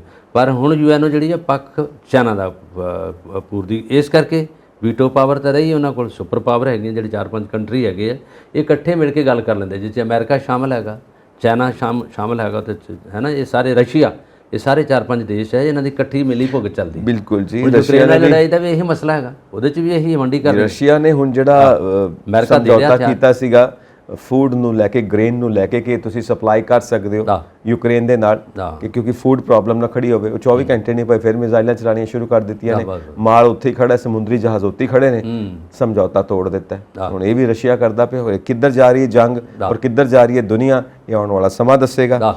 ਸੋ ਅੱਗੇ ਚੱਲਦੇ ਹਾਂ ਜੀ।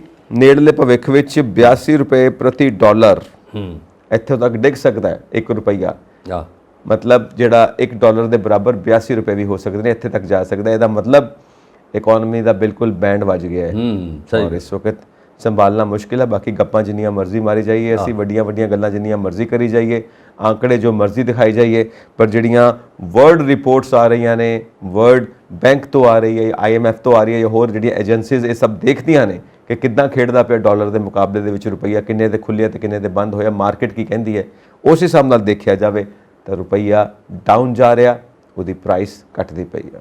ਇਹ ਇਸੇ ਕਰਕੇ ਇਹਦੇ 'ਚ ਕਈ ਮਸਲੇ ਆ, ਇਹਦੇ 'ਚ ਕਈ ਪੁਆਇੰਟ ਆ, ਔਰ ਇਸੇ ਕਰਕੇ ਜਿਹੜਾ ਰੁਪਈਆ ਮੂੰਹ ਮੂੰਹ ਥੱਲੇ ਡਿੱਗਦਾ ਆ ਰਿਹਾ। ਹੁਣ ਤੋਂ ਨਹੀਂ, ਇਹ ਪਿੱਛੋਂ ਤੋਂ ਤੁਸੀਂ ਪੜ੍ਹਦੇ ਆਓ, ਜਦੋਂ ਤੋਂ ਆਓ, ਹਰ ਮਹੀਨੇ ਹਰ ਦਿਨ ਇਹ ਥੱਲੇ ਨੂੰ ਜਾ ਰਿਹਾ, ਗਿਰਾਵਟ ਵੱਲ ਜਾ ਰਿਹਾ।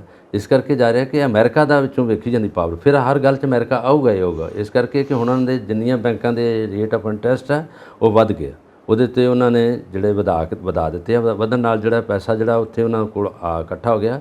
ਸੋਨਾ ਜਿਹੜਾ ਉੱਥੇ ਜਿਹੜਾ ਗੋਲਡ ਆ ਉਹ ਥੋੜ੍ਹਾ ਸਸਤਾ ਹੋ ਗਿਆ, ਸਸਤਾ ਹੋਣ ਕਰਕੇ ਪੈਸਾ ਡਾਊਨ ਜਾਊਗਾ। ਇਸੇ ਕਰਕੇ ਪਾਉਂਡ ਆ ਉੱਪਰ ਜਾ ਰਿਹਾ। ਪਾਉਂਡ ਤਾਂ ਵੈਸੇ ਹੀ ਸਾਰੀ ਦੁਨੀਆ ਤੋਂ ਪਹਿਲੋਂ ਉੱਪਰ ਹੀ ਰਹਿੰਦਾ ਹੈਗਾ। ਅਮਰੀਕਾ ਦਾ ਡਾਲਰ ਜਿੱਥੇ ਮਰਜ਼ੀ ਚਲਾਓ ਚੱਲਦਾ, ਇਸੇ ਕਰਕੇ। ਔਰ ਹੁਣ ਵੱਡੀ ਉੱਪਰ ਆ ਤੇ ਗਿਰਾਵਟ 'ਚ ਰੁਪਈਆ ਥੱਲੇ ਆ ਰਿਹਾ। ਉਹਦੇ 'ਚ ਪਹਿਲੋਂ 78 ਸੀਗਾ, ਹੁਣ 82 ਤੇ ਆ ਗਿਆ। ਉਦੋਂ ਬਾਅਦ ਥੱਲੇ ਦਾ ਥੱਲੇ ਜਾ ਕੇ ਇਹ ਤਾਂ ਬਸ 19 ਪੈਸੇ ਰਹਿ ਜਾਣਾ, ਸਾਰਾ ਜ਼ੀਰੋ ਵਾਲੇ ਪਾਸੇ ਨੂੰ ਵੱਧ ਰਿਹਾ ਉਧਰ ਹੀ। ਨਾ ਇਹਦਾ ਕੋਈ ਮਿਲਣਾ, ਨਾ ਇਹਦਾ ਲਿਆਂਦਾ ਜਾਣਾ। ਪੁਰਾਣੇ ਲੋਕ ਆਉਂਦੇ ਸੀ ਤੇ ਰੋਟੀ ਕਿਵੇਂ ਖਾਵਾਂਗੇ ਅਸੀਂ ਸਾਰੇ? ਪੁਰਾਣੇ ਲੋਕ ਪਤਾ ਕੀ ਆਉਂਦੇ ਸੀ ਪਹਿਲੋਂ? ਆਉਂਦੇ ਜਦੋਂ ਅਸੀਂ ਸਮਾਨ ਖਰੀਦਣ ਜਾਂਦੇ ਨਾ ਪਹਿਲੋਂ, ਤਾਂ ਉਦੋਂ ਪਹਿਲੋਂ ਅਸੀਂ ਪੈਸੇ ਥੋੜ੍ਹੇ ਲੈ ਕੇ ਜਾਂਦੇ ਸੀ, ਬੋਝੇ 'ਚ ਪਾ ਕੇ। ਬੋਝਾ ਆਉਂਦੇ ਸੀ ਉਦੋਂ, ਜਿਹਨੂੰ ਆਪਾਂ ਹੁਣ ਪਾਕਟ ਆਖਦੇ, ਪਾਕਟ ਮਨੀ ਆਂਦੇ, ਉਹ ਪਾ ਕੇ ਜਾਂਦੇ ਸੀ। ਅਤੇ ਅਸੀਂ ਸਮਾਨ ਲਿਆਉਂਦੇ ਸੀਗੇ ਬੋਰੀਆਂ ਭਰ ਕੇ। ਆਂਦਾ ਹੁਣ ਉਲਟ ਹੋ ਗਿਆ, ਹੁਣ ਬੋਰੀਆਂ ਭਰ ਕੇ ਪੈਸੇ ਪਾਓਗੇ ਅਤੇ ਸਮਾਨ ਉੱਥੇ ਚੁਟਕੀਆਂ 'ਚ ਲਿਆਊਗਾ, ਪੁੜੀਆਂ 'ਚ ਸਮਾਨ ਆਊਗਾ। ਕਿਉਂਕਿ ਪੈਸਾ ਮਨੀ ਇਨਫਲੇਸ਼ਨ ਹੋ ਗਿਆ, ਪੈਸੇ ਦੀ ਵੈਲਿਊ ਕੋਈ ਨਹੀਂ ਰਹੀ। ਪੈਸਾ ਜਿਹੜਾ ਹੋਗਾ ਇਸ ਕਰਕੇ ਰਿਹਾ ਕਿ ਇਹਦੀ ਵੈਲਿਊ ਘੱਟ ਗਈ ਹੈ। ਤੁਸੀਂ ਦੇਖੋ ਪਾਕਿਸਤਾਨ ਦਾ ਤਾਂ ਆਪਣੇ ਨੂੰ ਥੱਲੇ ਹੈ ਰੁਪਈਆ, ਬੰਗਲਾਦੇਸ਼ ਦਾ ਹੋਰ ਥੱਲੇ ਹੈ, ਸ਼੍ਰੀਲੰਕਾ ਵਾਲਾ, ਇੱਧਰ ਨੇਪਾਲ ਆ, ਨੇਪਾਲ ਤੋਂ ਬਾਅਦ ਬਾਕੀ ਜਿਹੜੀ ਡਿਵੈਲਪ ਕੰਟਰੀ ਹੈ ਉਹਨਾਂ ਦੀ ਮਾੜੀ ਹਾਲਤ ਹੈਗੀ ਹੈ। ਬਿਲਕੁਲ ਸਹੀ ਹੈ। ਇਹਦਾ ਜਿਹੜਾ ਨੁਕਸਾਨ ਹੋ ਰਿਹਾ ਉਹ ਹੋ ਰਿਹਾ ਇਸ ਕਰਕੇ ਜਿਹੜੇ ਬੱਚੇ ਸਟੱਡੀ ਵੀਜ਼ਾ ਲੈ ਕੇ ਜਾ ਰਹੇ ਆ, ਉਹ ਪੇਰੈਂਟਸ ਵਿਚਾਰੇ ਕੋਈ ਜ਼ਮੀਨ ਵੇਚ ਰਿਹਾ, ਕੋਈ ਪਲਾਟ ਵੇਚ ਰਿਹਾ, ਕੋਈ ਘਰ ਵੇਚ ਰਿਹਾ। ਔਰ ਉਹ ਜਦੋਂ ਜਿੱਦਾਂ ਮੰਨ ਲਓ ਕੈਨੇਡਾ 'ਚ ਬੱਚੇ ਨੇ ਐਡਮਿਸ਼ਨ ਲੈਣਾ, ਉਹਨੂੰ ਪਹਿਲਾਂ ਤਾਂ ਉੱਥੋਂ ਆਫਰ ਲੈਟਰ ਆਊਗੀ, ਫਿਰ ਉਹਨੂੰ ਜਿਹੜੀ ਫੀਸ ਦਾ ਆ ਜਾਊਗਾ ਕਾਲਜ ਦੀ, ਜਿਸ ਕਾਲਜ 'ਚ ਉਹਨੇ ਐਡਮਿਸ਼ਨ ਲੈਣਾ। ਫੀਸ ਪਹਿਲਾਂ ਦਿੱਤੀ ਜਾਊਗੀ, ਵੀਜ਼ਾ ਬਾਅਦ 'ਚ ਲੱਗੂਗਾ। ਤੁਹਾਡਾ ਵੀਜ਼ਾ ਲੱਗੇ ਨਾ ਲੱਗੇ, ਜੇ ਵੀਜ਼ਾ ਨਹੀਂ ਲੱਗਿਆ ਤਾਂ ਫੀਸ ਤੁਹਾਡੀ ਰਿਟਰਨ ਹੋਊਗੀ, ਵਾਪਸ ਕਰਨੀ ਉਹਨਾਂ ਨੇ। ਉਹ ਹੁਣ ਅੱਜ ਤੁਹਾਡਾ ਜਦੋਂ 62 ਰੁਪਏ ਦੇ ਹਿਸਾਬ ਨਾਲ ਗਿਆ, 62 ਰੁਪਏ ਕੁਝ ਪੈਸੇ ਗਿਆ, ਜਦੋਂ ਵਾਪਸੀ ਦਾ ਹੋ ਰਿਹਾ ਉਹ 59 ਰੁਪਏ ਨਾਲ ਆ ਰਿਹਾ। ਫਿਰ ਉਹ ਕਿੱਥੇ ਜਾਂਦਾ? ਨੁਕਸਾਨ ਕਿਹਦਾ ਹੁੰਦਾ? ਮਾਂ ਪਿਓ ਦਾ ਨੁਕਸਾਨ ਹੁੰਦਾ। ਮੰਨ ਲਓ ਜੇ ਬੱਚਾ ਉੱਥੇ ਜਾਂਦਾ ਤਾਂ ਜਿਵੇਂ ਅਸੀਂ ਪੈਸੇ ਦੇ ਇਹਨਾਂ ਨੂੰ ਖਰਚਣ ਲਈ ਹੈ ਨਾ, ਉੱਥੇ ਜੇ 20 ਘੰਟੇ ਨੂੰ ਮਿਲਦਾ ਉੱਥੇ ਕੰਮ ਕਰਨ ਦਾ, ਅਮਰੀਕਾ ਜਾਂ ਕੈਨੇਡਾ, ਜਿਹੜੇ ਉਹ ਪੈਸੇ ਖਰਚੂਗਾ ਉੱਥੇ, ਉਹ ਮਲਟੀਪਲਾਈ ਫਿਰ ਕਿਹਦੇ ਨਾਲ ਹੋਣੇ ਆ? ਡਾਲਰ ਨਾਲ ਹੀ ਹੋਣੇ ਆ। ਜਦੋਂ ਡਾਲਰ ਨਾਲ, ਜਦੋਂ ਰੁਪਈਏ ਦੀ ਵੈਲਿਊ ਘਟ ਗਈ ਤਾਂ ਉਹਨਾਂ ਦੇ ਝੋਲੀ 'ਚ ਕੀ ਪਿਆ? ਕੁਝ ਵੀ ਨਹੀਂ। ਉੱਥੇ ਕੀ ਗੱਲ ਇਹ ਹੈ ਨਾ ਕਿ ਤੁਹਾਡੇ ਆਪਣੇ ਦੇਸ਼ ਦੇ ਵਿੱਚ ਤੁਹਾਡੇ ਰੁਪਈਏ ਦੀ ਪਰਚੇਜ਼ਿੰਗ ਪਾਵਰ ਕਿੰਨੀ ਹੈ, ਕਿੰਨੀ ਖਰੀਦ ਸ਼ਕਤੀ ਹੈ, ਤੁਸੀਂ ਕਿੰਨਾ ਸਮਾਨ ਖਰੀਦ ਸਕਦੇ ਹੋ। ਕਿਉਂਕਿ ਇੱਥੇ ਤਾਂ ਮਹਿੰਗਾਈ ਬਹੁਤ ਜ਼ਿਆਦਾ ਵੱਧਦੀ ਪਈ, ਕਾਰਨ ਇਹ ਹੈ ਬਲੈਕ ਮਨੀ ਜ਼ਿਆਦਾ ਹੈ, ਟੈਕਸਿਸ ਪੂਰੀ ਕਲੈਕਟ ਨਹੀਂ ਹੁੰਦੇ, ਸਬਸਿਡੀਆਂ ਦੇ ਕੇ ਤੁਸੀਂ ਲੋਕਾਂ ਦੀਆਂ ਵੋਟਾਂ ਲੈਂਦੇ ਪਏ ਹੋ, ਹਰ ਥਾਂ ਦੇ ਉੱਤੇ ਖਜ਼ਾਨਾ ਖਾਲੀ ਹੁੰਦਾ ਪਿਆ। ਠੀਕ ਹੈ, ਫਿਰ ਹੋਰ ਡੈਫਿਸਿਟ ਫਾਈਨੈਂਸਿੰਗ ਕਰਦੇ ਹੋ, ਹੋਰ ਨੋਟ ਛਾਪ ਦਿੰਦੇ ਹੋ। ਉਹਨਾਂ ਨੇ ਪਾਵਰ ਕਿੱਥੋਂ ਲੈਣੀ ਹੈ ਜੋ ਆਲਰੇਡੀ ਨੋਟ ਚੱਲਦੇ ਪਏ ਨੇ? ਮਹਿੰਗਾਈ ਫਿਰ ਜ਼ਿਆਦਾ ਹੋ ਗਈ। ਫਿਰ ਤੁਹਾਡੇ ਪੈਸੇ ਦੀ, ਤੁਹਾਡੇ ਰੁਪਈਏ ਦੀ ਆਪਣੀ ਕੰਟਰੀ ਦੇ ਵਿੱਚ ਹੀ ਖਰੀਦ ਸ਼ਕਤੀ ਘੱਟ ਹੈ। ਫੇਸ ਵੈਲਿਊ 100 ਰੁਪਈਆ, ਲੇਕਿਨ ਬੈਨੀਫਿਟ ਪਤਾ ਕਿਹਨਾਂ ਨੂੰ ਹੋ ਰਿਹਾ? ਜਿਹੜੇ ਸਾਡੇ ਪ੍ਰਵਾਸੀ ਬੈਠੇ ਐਨ ਆਰ ਆਈ, ਉਹ ਵੀ ਉੱਥੇ ਤਾਂ ਖਰਚਦੇ ਆ, ਤਾਂ ਉੱਥੇ ਤਾਂ ਕੁਝ ਨਹੀਂ ਹੁੰਦਾ। ਦੇਖੋ ਗੱਲ ਇਹ ਹੈ ਕਿ ਜਦੋਂ ਇੱਥੇ ਇੰਡੀਆ 'ਚ ਆਉਣਗੇ, ਜਦੋਂ ਇੱਥੇ ਪੈਸਾ ਖਰਚਣਗੇ, ਸਾਰਾ ਕੁਝ ਮਾਂ ਪਿਓ ਨੂੰ ਦਿੰਦੇ ਆ, ਜਾਂ ਘਰ ਕਾਟ ਲੈਂਦੇ ਆ, ਜਾਂ ਕਿਤੇ ਜ਼ਮੀਨ ਖਰੀਦਦੇ ਜਾਂ ਪ੍ਰਾਪਰਟੀ ਲੈਂਦੇ, ਉਦੋਂ ਫਾਇਦਾ ਹੋਊਗਾ। ਓਵਰਆਲ ਜਿਹੜੇ ਲੋਕ ਇੱਥੇ ਬਹਿ ਕੇ ਗੱਲ ਕਰਦੇ, ਇੱਥੇ ਬੱਚਿਆਂ ਨੂੰ ਪੜ੍ਹਾ ਰਹੇ ਆ ਜਾਂ ਆਪਣੇ ਸਮਾਨ ਖਰੀਦਦੇ ਇੱਥੇ, ਉਹਨਾਂ ਦੀ ਹਾਲਤ ਮਾੜੀ ਹੈ। ਇਸ ਕਰਕੇ ਜਦੋਂ ਰੁਪਈਆ ਡਿੱਗਦਾ, ਬਿਲਕੁਲ ਸਹੀ ਗੱਲ ਹੈ। ਉਹ 100 ਰੁਪਏ ਦੀ ਫੇਸ ਵੈਲਿਊ 100 ਰੁਪਈਆ ਹੀ ਹੈ, ਉੱਪਰੋਂ 100 ਰੁਪਏ ਹੈ, ਲੇਕਿਨ ਉਹਦੀ ਖਰੀਦ ਸ਼ਕਤੀ ਅੱਜ ਕਿੰਨੀ ਹੈ? 50 ਰੁਪਏ ਦੇ ਬਰਾਬਰ। ਜਿਵੇਂ ਤੁਹਾਡੇ ਬਜ਼ੁਰਗ, ਆਪਾਂ ਕਹਿੰਦੇ ਆ ਬਜ਼ੁਰਗ ਕਹਿੰਦੇ ਸੀਗੇ ਕਿ ਜੇਬ 'ਚ ਪੈਸੇ ਲੈ ਕੇ ਜਾਂਦੇ ਸੀ, ਝੋਲੇ ਭਰ ਕੇ ਲੈਂਦੇ ਸੀ। ਹੁਣ ਝੋਲਿਆਂ 'ਚ ਪੈਸੇ ਲੈ ਕੇ ਜਾਂਦੇ ਆ, ਜੇਬ 'ਚ ਪਾ ਕੇ ਸਮਾਨ ਲੈ ਕੇ ਆਉਂਦੇ ਆ। ਉਹਦਾ ਕਾਰਨ ਹੀ ਹੈ, ਜਿੰਨੀ ਪਹਿਲਾਂ 100 ਰੁਪਏ ਦੀ ਚੀਜ਼ ਆ ਜਾਂਦੀ ਸੀ, ਹੁਣ ਉਹ 100 ਰੁਪਏ ਦੀ ਉਨੀ ਨਹੀਂ ਆਉਂਦੀ। ਹੁਣ ਉਹ ਕਿਤੇ ਮਤਲਬ ਜਿੰਨੀ ਉਸ ਵੇਲੇ 10 ਰੁਪਏ ਦੀ ਆਉਂਦੀ ਸੀ, ਹੁਣ ਉਹ 100 ਰੁਪਏ ਦੀ ਆਉਂਦੀ ਹੈ। ਇੰਨੀ ਜ਼ਿਆਦਾ ਮਤਲਬ ਇਨਫਲੇਸ਼ਨ ਮਾਰਕੀਟ 'ਚ ਵੀ ਮਾੜਾ ਹਾਲਤ ਹੋ ਗਿਆ ਨਾ, ਗੈਪ ਬਹੁਤ ਜ਼ਿਆਦਾ ਦੇਸ਼ 'ਚ ਤਾਂ ਹੈ ਹੀ ਹੈ। ਵਰਲਡ ਮਾਰਕੀਟ 'ਚ ਜੋ ਕੁਝ ਹੋਇਆ, ਹੁਣ ਬਾਕੀ ਦੇਸ਼ਾਂ ਦੇ ਡਾਲਰ ਲੱਗਣਗੇ, ਉਹਨਾਂ ਨੂੰ ਮਿਲੂਗਾ। ਮੰਨ ਲਓ ਨਿਊਜ਼ੀਲੈਂਡ ਦਾ ਜੇ ਡਾਲਰ ਲੱਗਦਾ ਤਾਂ ਉਹਨੂੰ ਮਿਲੂਗਾ ਕੁਝ ਨਾ ਕੁਝ। ਜੇ ਜਰਮਨ ਦਾ ਲੱਗੂਗਾ, ਇਟਲੀ ਦਾ ਦੇਖੋ ਕਿੱਥੇ ਦਾ ਕਿੱਥੇ ਗਿਆ, ਸਿੰਗਾਪੁਰ ਦੇਖ ਲਓ ਕਿੰਨਾ ਕੁ ਵੱਡਾ ਦੇਸ਼ ਹੈ। ਔਰ ਇਹਦੇ ਵਿੱਚ ਵੇਖੋ, ਅਸੀਂ ਜਾਂਦੇ ਸਾਡੀ ਗਰੋਥ ਬੜੀ ਹੈ, ਸਾਡੀ ਡਿਵੈਲਪਮੈਂਟ ਬੜੀ ਹੈ, ਸਾਡੇ ਕੋਲ ਬਿਜ਼ਨਸ ਬੜਾ, ਸਾਡੇ ਕੋਲ ਇੰਡਸਟਰੀ ਬੜੀ ਹੈ, ਔਰ ਹਾਲਤ ਸਾਡੀ ਦੇਖ ਲਓ ਇਹ ਹਾਲਤ ਹੈਗੀ ਹੈ। ਇਸੇ ਹਾਲਤ ਕਰਕੇ ਅਸੀਂ ਸਿਰ ਕੱਢ ਕੇ ਬਾਹਰ ਨਹੀਂ ਜਾ ਸਕਦੇ, ਕਿਉਂਕਿ ਜਦੋਂ ਅਸੀਂ ਏਅਰਪੋਰਟ 'ਤੇ ਜਾਵਾਂਗੇ ਜਾਂ ਪੈਸਿਆਂ ਨੂੰ ਇਕੱਠੇ ਕਰਕੇ ਲੈਵਾਂਗੇ ਉਹਨਾਂ ਕੋਲ ਡਾਲਰ, ਤਾਂ ਕੀ ਆਉਣਾ ਤੁਹਾਡੇ ਕੋਲ ਉੱਥੇ, ਤੇ ਕੀ ਖਰੀਦੋ? ਅਜੀਬ ਹੋ ਗਿਆ ਸਾਰਾ ਕੁਝ, ਕਿਉਂਕਿ ਜਿਹੜਾ ਹੈ ਨਾ ਇਹ ਸਾਰਾ ਗੈਪ ਵੱਧਦਾ ਪਿਆ। ਅਮੀਰ ਹੋਰ ਜ਼ਿਆਦਾ ਅਮੀਰ, ਹੋਰ ਜ਼ਿਆਦਾ ਅਮੀਰ, ਉਹਦੇ ਹਿਸਾਬ ਨਾਲ ਉਹ ਪ੍ਰਾਈਸਿਸ ਵਧਾਈ ਜਾਂਦੇ ਪਏ ਨੇ, ਕਿਉਂਕਿ ਲੋਕ ਅਫੋਰਡ ਕਰ ਸਕਦੇ ਨੇ। ਕੁਝ ਪ੍ਰੋਡਕਟਸ ਵੀ ਉਹਨਾਂ ਦੇ ਮੁਤਾਬਿਕ ਬਣਦੀਆਂ ਨੇ, ਪਰ ਓਵਰਆਲ ਜਿਹੜੀਆਂ ਆਮ ਪ੍ਰੋਡਕਟਸ ਨੇ ਉਹਨਾਂ ਦੀ ਪ੍ਰਾਈਸ ਵੀ ਜ਼ਿਆਦਾ ਜਾ ਰਹੀ ਹੈ। ਇਸ ਕਰਕੇ ਆਮ ਲੋਕਾਂ ਵਾਸਤੇ ਰੋਜ਼ੀ ਰੋਟੀ ਚਲਾਉਣਾ ਵੀ ਮੁਸ਼ਕਿਲ ਹੋ ਗਿਆ। ਹੁਣ ਆਪਾਂ ਅੱਗੇ ਵਧਦੇ ਹਾਂ ਜੀ। ਜੀ ਨਰਿੰਦਰ ਮੋਦੀ ਵੱਲੋਂ ਭਾਜਪਾ ਸ਼ਾਸਿਤ ਮੁੱਖ ਮੰਤਰੀਆਂ ਨਾਲ ਦਿੱਲੀ ਕੀਤੀ ਮੀਟਿੰਗ। ਜਿਹੜੀ ਸਟੇਟਸ ਦੇ ਵਿੱਚ ਬੀਜੇਪੀ ਦੀ ਸਰਕਾਰ ਹੈ, ਉਹਨਾਂ ਸਾਰੇ ਮੁੱਖ ਮੰਤਰੀਆਂ ਨੂੰ ਬੁਲਾ ਕੇ ਸਾਡੇ ਪ੍ਰਾਈਮ ਮਿਨਿਸਟਰ ਸਾਹਿਬ ਮੀਟਿੰਗ ਕਰ ਰਹੇ ਨੇ ਕਿਉਂਕਿ ਸੈਂਟਰ ਦੇ ਵਿੱਚ ਵੀ ਬੀਜੇਪੀ ਦੀ ਸਰਕਾਰ ਹੈ ਹਾਂ ਔਰ ਇਸ ਚੀਜ਼ ਨੂੰ ਠੀਕ ਨਹੀਂ ਸਮਝਿਆ ਜਾ ਰਿਹਾ ਐਕਸਪਰਟਸ ਵੱਲੋਂ ਕਿਉਂਕਿ ਮੁੱਖ ਮੰਤਰੀਆਂ ਨੂੰ ਬੁਲਾਉਣਾ ਹੈ ਤਾਂ ਸਭ ਨੂੰ ਬੁਲਾਓ ਜਿੱਥੇ ਬੀਜੇਪੀ ਦੀ ਸਰਕਾਰ ਨਹੀਂ ਕਿਸੇ ਹੋਰ ਪਾਰਟੀ ਦੀ ਸਰਕਾਰ ਹੈ ਮੁੱਖ ਮੰਤਰੀ ਤਾਂ ਉੱਥੇ ਉਹ ਦੇਸ਼ ਦੇ ਵੱਲੋਂ ਹੀ ਥਾਪਿਆ ਗਿਆ ਨਾ ਜਨਤਾ ਵੱਲੋਂ ਹੀ ਥਾਪਿਆ ਗਿਆ ਉਸ ਦੇ ਮੁੱਖ ਮੰਤਰੀ ਨੂੰ ਕਿਉਂ ਨਹੀਂ ਬੁਲਾ ਰਹੇ ਤੁਸੀਂ ਸਿਰਫ ਬੀਜੇਪੀ ਦੇ ਮੁੱਖ ਮੰਤਰੀਆਂ ਨੂੰ ਬੁਲਾ ਕੇ ਕਿਹੜੀ ਸਲਾਹ ਕਰਨੀ ਹੈ ਇਸ ਦੇ ਉੱਤੇ ਐਕਸਪਰਟਸ ਜਿਹੜੇ ਨੇ ਚਿੰਤਾ ਜਤਾ ਰਹੇ ਇੱਥੇ ਜਿਹੜੇ ਅਰਥਸ਼ਾਸਤਰੀ ਜਾਂ ਜਿਹੜੇ ਬਾਕੀ ਸੂਝਵਾਨ ਜਾਂ ਬੁੱਧੀਜੀਵੀ ਲੋਕ ਨੇ ਉਹਨਾਂ ਨੇ ਇਹ ਕਿਹਾ ਕਿ ਉਹਨਾਂ ਨੇ ਇਹ ਇੱਥੇ ਨਾਰਾਜ਼ਗੀ ਪ੍ਰਗਟਾਈ ਹੈ ਉਹ ਕਹਿੰਦੇ ਕਿ ਪ੍ਰਧਾਨ ਮੰਤਰੀ ਤਾਂ ਹਿੰਦੁਸਤਾਨ ਦਾ ਇੰਡੀਆ ਦਾ ਅਤੇ ਜਿਹਦੇ 'ਚ ਨਾਨ ਬੀਜੇਪੀ ਜਿਹੜੀ ਹੈ ਪਾਰਟੀ ਨੇ ਜਿਹੜੇ ਵਿਚਾਰੇ ਜਿੱਥੇ ਉਹ ਬੈਠੇ ਨੇ ਮੁੱਖ ਮੰਤਰੀ ਮੰਨ ਲਓ ਉਦਾਹਰਨ ਅਸੀਂ ਪੰਜਾਬ ਦੀ ਦੇ ਦਿੰਦੇ ਹਾਂ ਪੰਜਾਬ 'ਚ ਆਪ ਪਾਰਟੀ ਦੀ ਜਿਹੜੀ ਸਰਕਾਰ ਹੈ ਔਰ ਇਹ ਲਾਂਭੇ ਹੋ ਗਏ ਅਤੇ ਉੱਧਰੋਂ ਪੱਛਮੀ ਬੰਗਾਲ ਆ ਉੱਥੇ ਜਿਹੜੀ ਮਮਤਾ ਬੈਨਰਜੀ ਜੀ ਹੈ ਨਾ ਉੱਥੇ ਤ੍ਰਿਣਮੂਲ ਕਾਂਗਰਸ ਆ ਉਹ ਵੀ ਪਾਸੇ ਹੋ ਗਏ ਇਸ ਤਰ੍ਹਾਂ 1 ਬਾਈ 1 ਜਿਹੜੇ ਤੁਸੀਂ ਜਿੱਥੇ ਉਹ ਗਏ ਔਰ ਸਾਡੇ ਗੁਆਂਢੀ ਹਰਿਆਣਾ ਵਰਗੇ ਇਹ ਜਾਣਗੇ ਕਿਉਂਕਿ ਜਿਹੜੇ ਬੀਜੇਪੀ ਜਿੱਥੇ ਬੈਠੀ ਉੱਥੇ ਉਹ ਮੁੱਖ ਮੰਤਰੀ ਤੁਹਾਨੂੰ ਨਹੀਂ ਲੱਗਦਾ ਕਿ ਅਜੀਬ ਜੀ ਪ੍ਰਥਾ ਚਲਾਈ ਜਾ ਰਹੇ ਨੇ ਅਜੀਬ ਜਿਹਾ ਮਾਹੌਲ ਬਣਾਈ ਜਾ ਰਹੇ ਨੇ ਇਹ ਕਿੱਧਰ ਲੈ ਕੇ ਜਾਣਾ ਚਾਹੁੰਦੇ ਨੇ ਦੇਸ਼ ਨੂੰ ਇੰਜ ਲੱਗਦਾ ਕਰਦੇ ਕੀ ਪਏ ਨੇ ਜਿੱਦਾਂ ਬੰਗਲਾਦੇਸ਼ ਦਾ ਕੋਈ ਪ੍ਰਧਾਨ ਮੰਤਰੀ ਹੋਵੇ ਤਾਂ ਉਹ ਆਪਣੇ ਦੇਸ਼ 'ਚ ਜਿਹੜੀ ਵੱਖਰੀ ਕਰ ਰਹੇ ਇਹ ਸੈਪਰੇਟ ਕਰਕੇ ਇਹਨਾਂ ਨੇ ਦਿਖਾ ਦਿੱਤਾ ਵੀ ਸਾਡੇ ਕੋਲ ਆਪਣੇ ਬੰਦੇ ਆਉਣਗੇ ਵਿਕਾਸ ਬਾਕੀ ਸੂਬਿਆਂ ਨੂੰ ਨਹੀਂ ਚਾਹੀਦਾ ਬਾਕੀ ਜਨਤਾ ਹਿੰਦੁਸਤਾਨ ਦੀ ਨਹੀਂ ਉਹ ਇੰਡੀਆ ਨੂੰ ਬਿਲੋਂਗ ਨਹੀਂ ਕਰਦੇ ਉਹ ਨਹੀਂ ਚਾਹੁੰਦੇ ਵਿਕਾਸ ਹੋਵੇ ਉੱਥੋਂ ਨਹੀਂ ਇਹਨਾਂ ਨੂੰ ਭਾਂਪਣਾ ਚਾਹੀਦਾ ਵੀ ਉੱਥੇ ਕੀ ਹੋਇਆ ਇਹਨਾਂ ਨੇ ਇਸ ਕਰਕੇ ਬੁਲਾਇਆ ਕਿ ਉੱਥੇ ਸਕੀਮਾਂ ਕੀ ਲਾਗੂ ਹੋ ਗਈਆਂ ਕੀ ਫੰਡਿੰਗ ਦੇਣੀ ਚਾਹੀਦੀ ਹੈ ਤੁਸੀਂ ਇੱਕ ਹੋਰ ਮੰਨ ਲਓ ਜਦੋਂ ਇਹਨਾਂ ਨੇ ਮੁੱਖ ਮੰਤਰੀ ਬੁਲਾਇਆ ਉਹਨਾਂ ਨੂੰ ਪੁੱਛਿਆ ਤੁਸੀਂ ਕੀ ਕੁਝ ਕਰਤਾ ਕੀ ਕੁਝ ਚਾਹੀਦਾ ਜੇ ਉਹਨਾਂ ਨੂੰ ਕੰਮ ਕੀਤਾ ਸਕੀਮਾਂ ਲਾਗੂ ਹੋ ਗਈਆਂ ਤਾਂ ਪੈਸਾ ਉਹਨਾਂ ਨੂੰ ਹੋਰ ਆ ਜਾਊਗਾ ਜਿਹੜੇ ਹੁਣ ਪੰਜਾਬ ਵਰਗੇ ਆ ਇੱਥੇ ਫੰਡਿੰਗ ਨਹੀਂ ਹੋਊਗੀ ਇਹ ਤਾਂ ਪਹਿਲਾਂ ਵਿਚਾਰੇ ਆਪਣਾ ਖਜ਼ਾਨਾ ਮੂੰਹ ਦਾ ਮਾਰਿਆ ਇਹਨਾਂ ਨੇ ਵੀ ਹੈ ਨਹੀਂ ਕੁਛ ਵਿੱਚ ਭਾਂਡੇ ਖੜਕਾ ਦਿੱਤੇ ਇਹਨਾਂ ਨੇ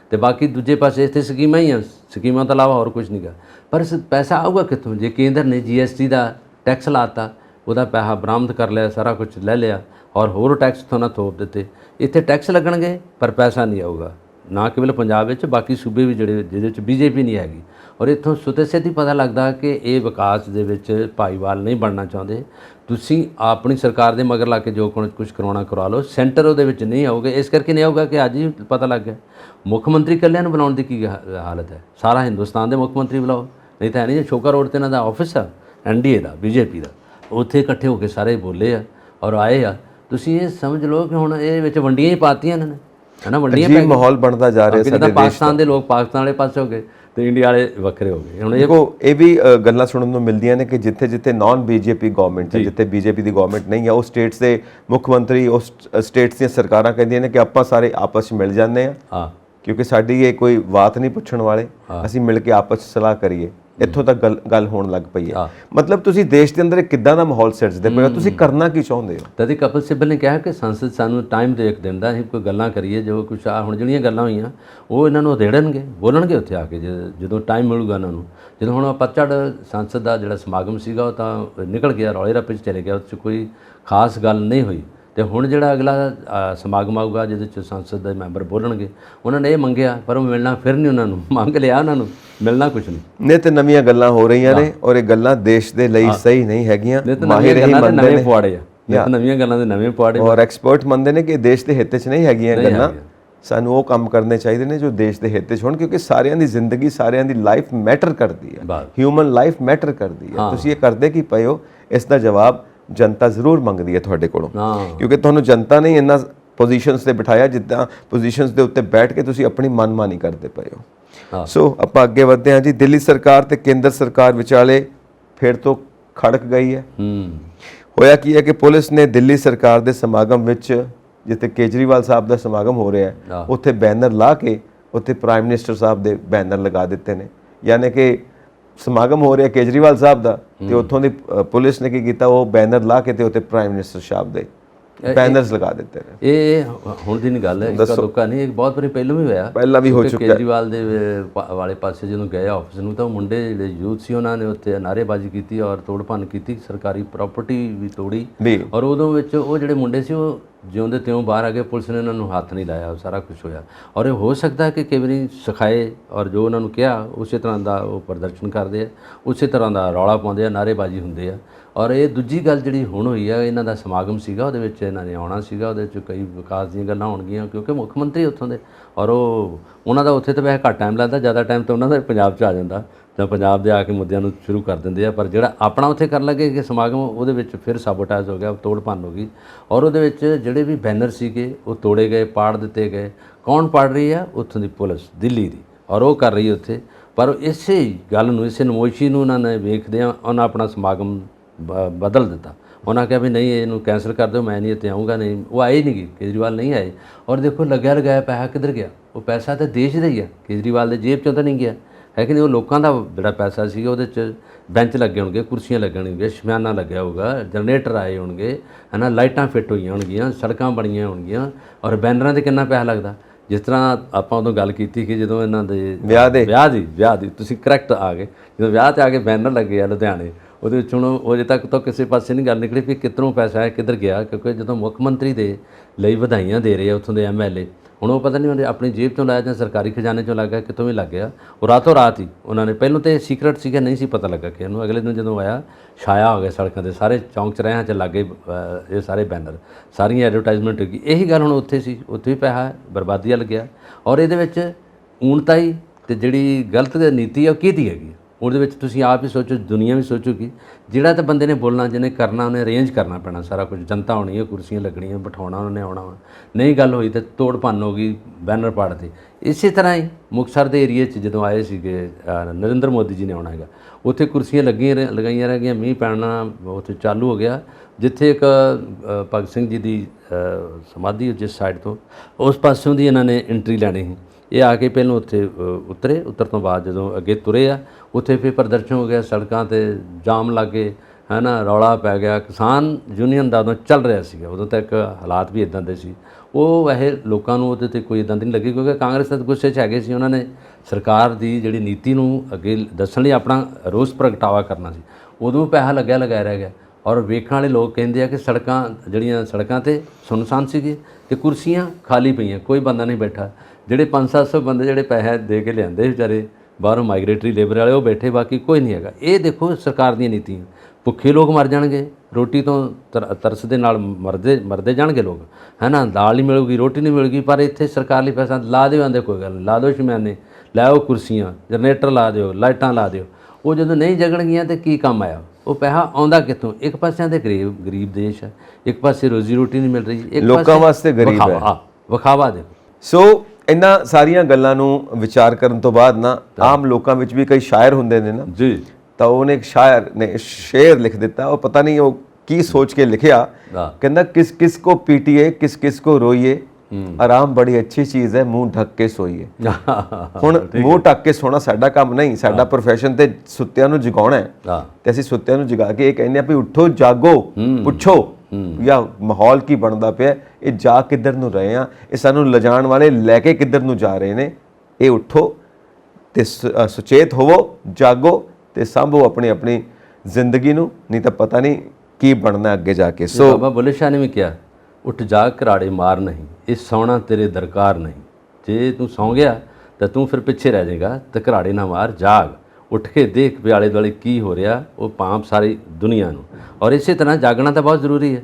ਘਰਾੜੇ ਮਾਰਨਾ ਦਾ ਜਿਹੜਾ ਹੈਗਾ, ਜਿਹਦਾ ਮਤਲਬ ਤੁਸੀਂ ਪਿੱਛੇ ਰਹਿ ਗਏ, ਕਿਉਂਕਿ ਦੁਨੀਆ ਇਸ ਵੇਲੇ ਬੜਾ ਤੇਜ਼ੀ ਨਾਲ ਚੱਲ ਰਹੀ ਆ।